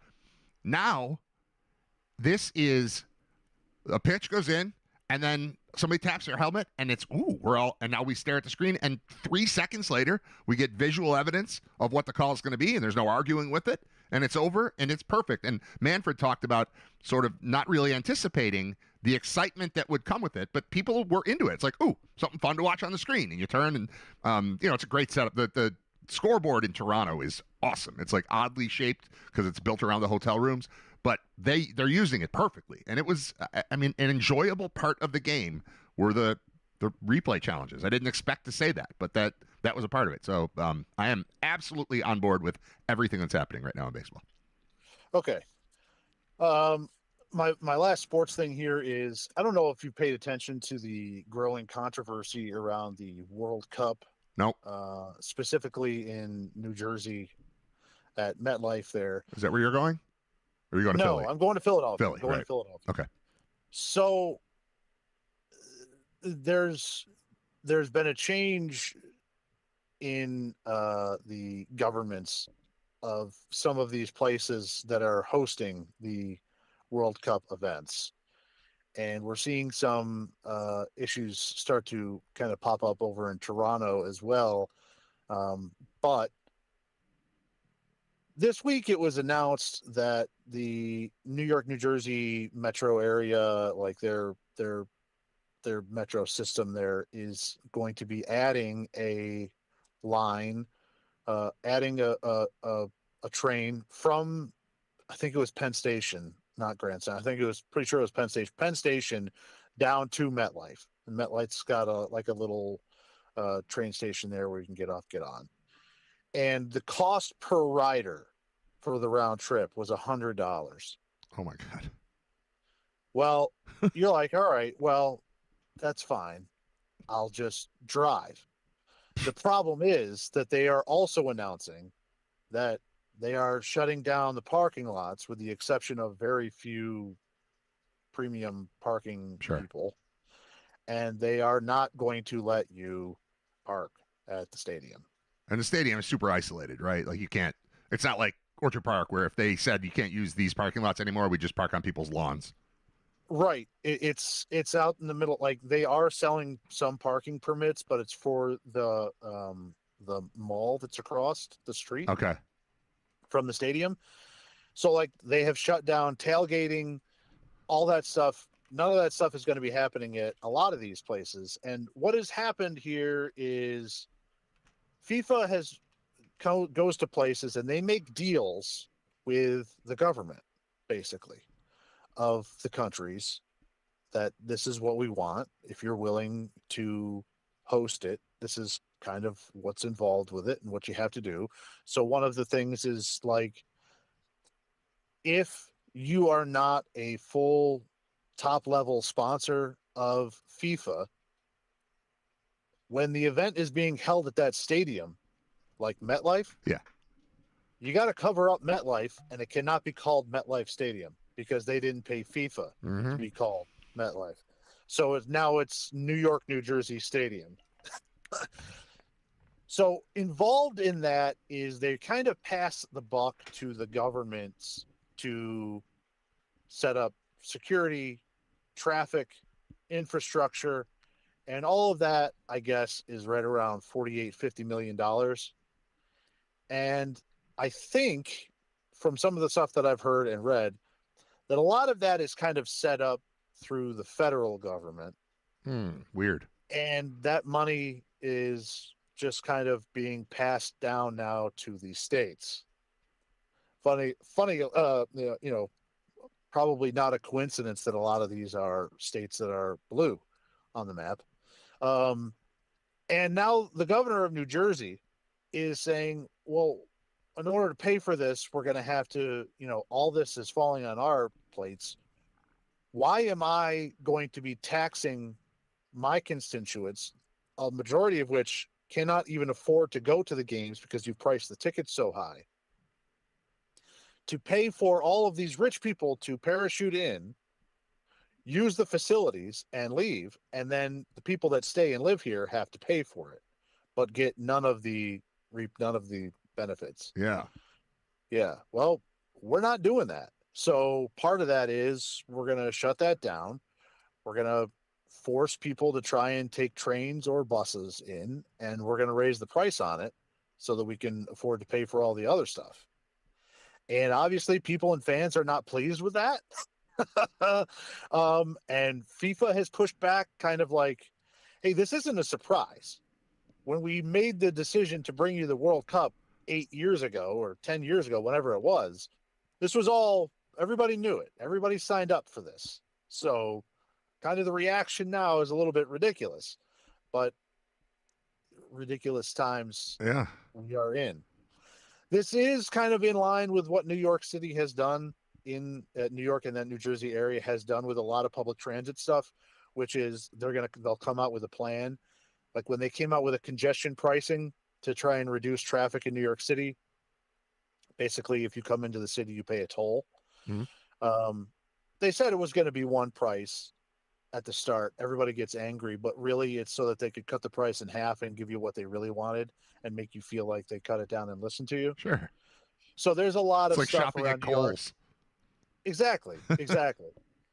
There's a lot of stuff in New York City where people are like, they're telling you it's $100 because they're going to make it $50, which is what they really want to price it at. But they also have to make you feel like you're getting a deal. So yes, they're saying $100 now. It'll end up as 50. Still too high, still ridiculous, but it'll feel great when it's not 100. Right. It'll feel great when it's not 100. But it's happening now in Philadelphia. There's not going to be a lot of parking that's available there. I think up in Boston, Foxborough area, I think they're kind of having that. They are setting up like these FIFA fan events in the parking lot, which I think is what they're trying to funnel people towards, which is why they're saying less cars, no tailgating, that type of stuff. Sure. Which sucks because I think a big allure of having the World Cup every year or every 4 years in a different part of the world is you get to have a flavor and a taste of that area. And honestly, a big part of American sports and experiencing American sports is in the parking lot. Sure. Is tailgating. I went to the U.S. game against Paraguay, and it was fun walking to the game in Philadelphia in that game. Before seeing all the Paraguay fans out there having fun, mixing in with U.S. fans, sharing food, you know, you could see anything from, you know, a bland potato salad, and then right next door is like delicious looking tacos. Like it's great. It's part of the allure, and it's just kind of getting squeezed out here because of greed and money, and everybody has different interests in it. And I can see kind of both sides, but in the end, both sides are wrong because it's the fan that's losing out. Either way here in the experience. You know what this sounds like to me, and maybe I've got Fish on the brain right now, but like Fish does all these festivals and all these. I've never been to one of those because it sounds like a nightmare. It's like, yeah, come on out, and first of all, I don't camp, but like, yeah, get a campsite and you'll be here for 3 nights, and they're gonna play 4 shows and blah blah blah, and it's like I don't know. I just feel like I'm gonna be. It's not like just going to a game. It's not like just going to a show where I drive there and then I park and then I walk in. Like, there's just too much stuff that makes me feel like I'm trapped and then I'm a victim of whatever they want to push on me. And it just sounds like that's what's happening in Jersey. That's what's going to happen in Philly. That's what's going to happen in, you know, all these different locations. And that scares me. That's why I watch a lot of stuff on TV, because I don't have to. Right. I don't have to be a part of that. I can just sit it out. It's free-ish. Stay home. When we're on the road for UB, we walk quite a bit to restaurants and stuff from the hotel. Yeah. I know. I figured out how far my hotel is away from Lincoln Financial Field for my upcoming World Cup game. What's the longest distance you would walk? Longest. I mean, I wouldn't be afraid of 3 miles. Okay, I'm like 4.1. Yeah, that's fine. I mean, it's assuming weather's okay. Well, yeah, and I don't know. I don't know what's in between. I would have to find that out. I don't know what's between my hotel and the stadium. That might be something that. True. Well, yeah, I mean, it could be. I'm not going to take my 2 kids through. Right. Or I don't know. Is that Cocaine Alley? I don't know. Right. Or is there a river? I just know the number. Or is there a river where you can't cross it in the right spot, and so that adds another 1.5 miles to your walk? Like, that kind of stuff all matters. But yeah, no, I don't. I mean, when is the game? It's end of June. End of June. So it's going to be hot, probably hot, but probably doable weather. I mean, you could get unlucky and have it be a 95-degree day. But generally speaking, if the weather is okay, then I don't think that a 4-mile walk is insane. How would your kids feel about? Well, it's 2 of them, so it's now you're walking 8 miles. Yeah, I would. I would think that they would not be excited about that. Yeah, probably not. Oh, and your wife. That too. Well, yeah. Yeah.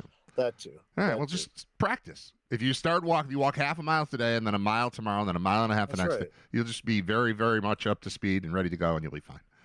All right. Got anything else? Are we done? Well, what? It depends. Do you have time? I have time. All right. It's a conspiracy theory. Love it. I don't know if you're interested in that. Quickly thrown out. It's a movie / TV show conspiracy theory. Okay. I don't know if you've seen some stuff like this where people try to link 2 things together that don't have any direct correlation, but when you Dark Side of the Moon and Wizard of Oz. Right, that type of stuff. Okay. So, watching cartoons to Dark Side of the Moon, that type of stuff. Sure. There's a person that came across my timeline that put out a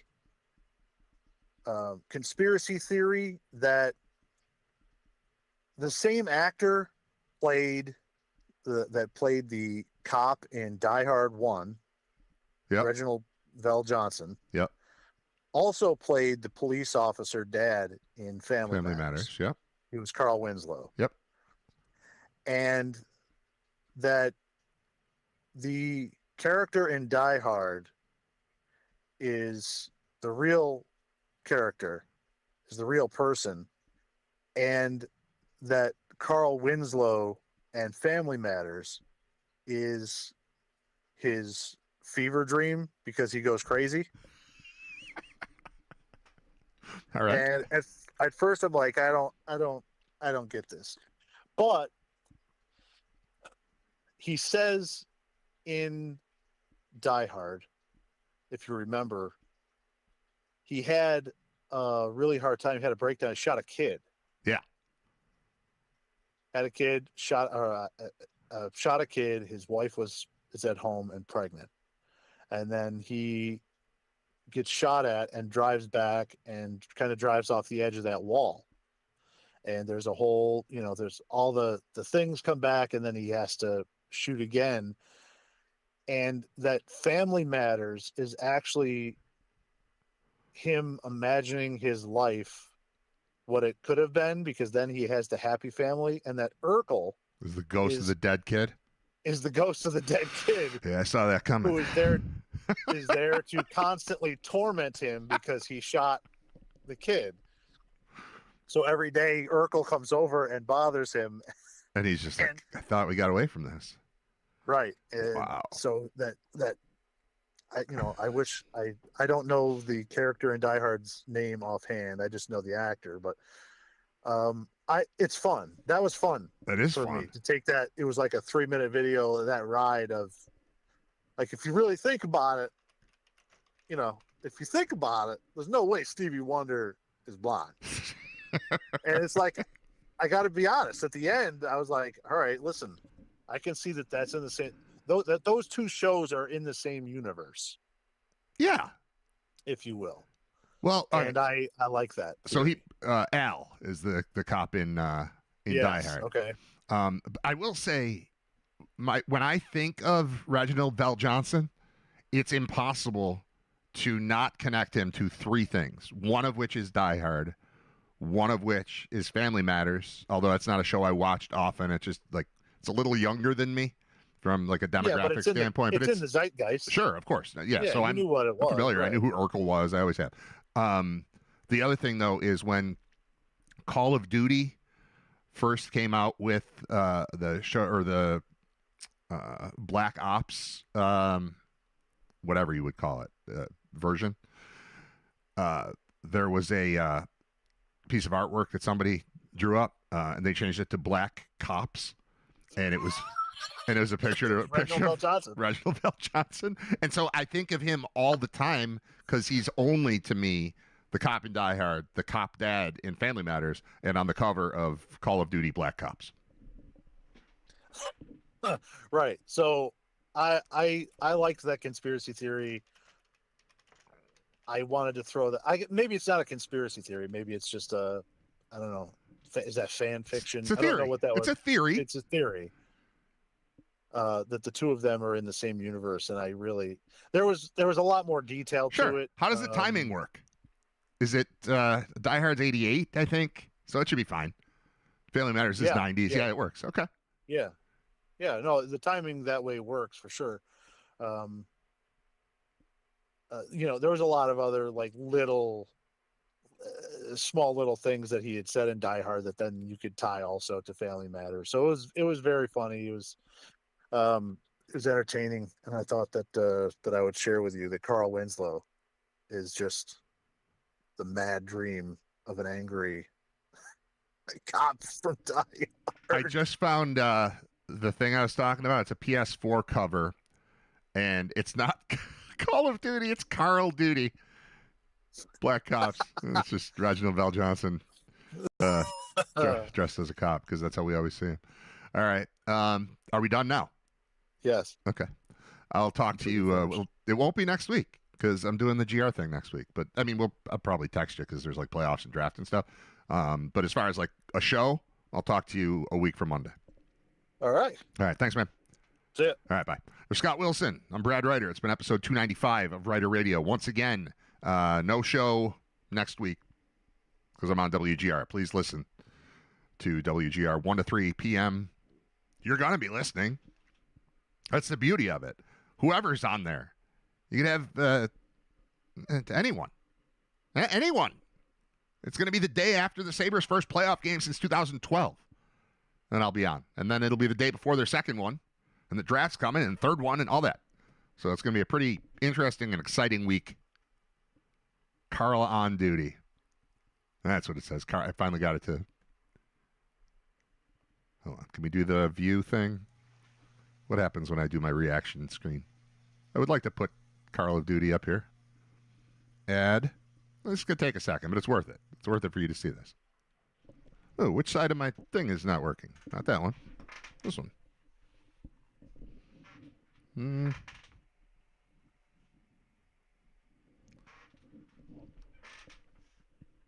It's going to be worth it. Just sit there for a minute. It's coming.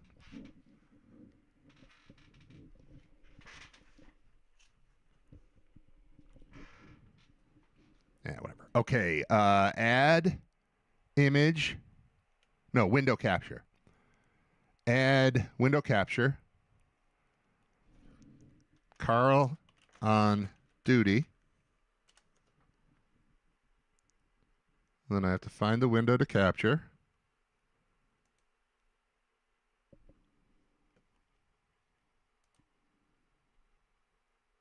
It's going to be worth it.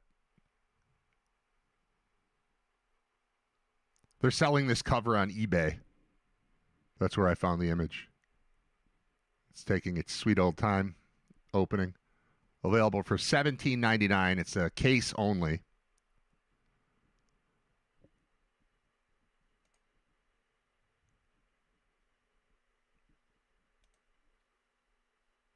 There he is. Carl on duty. Black cops. Is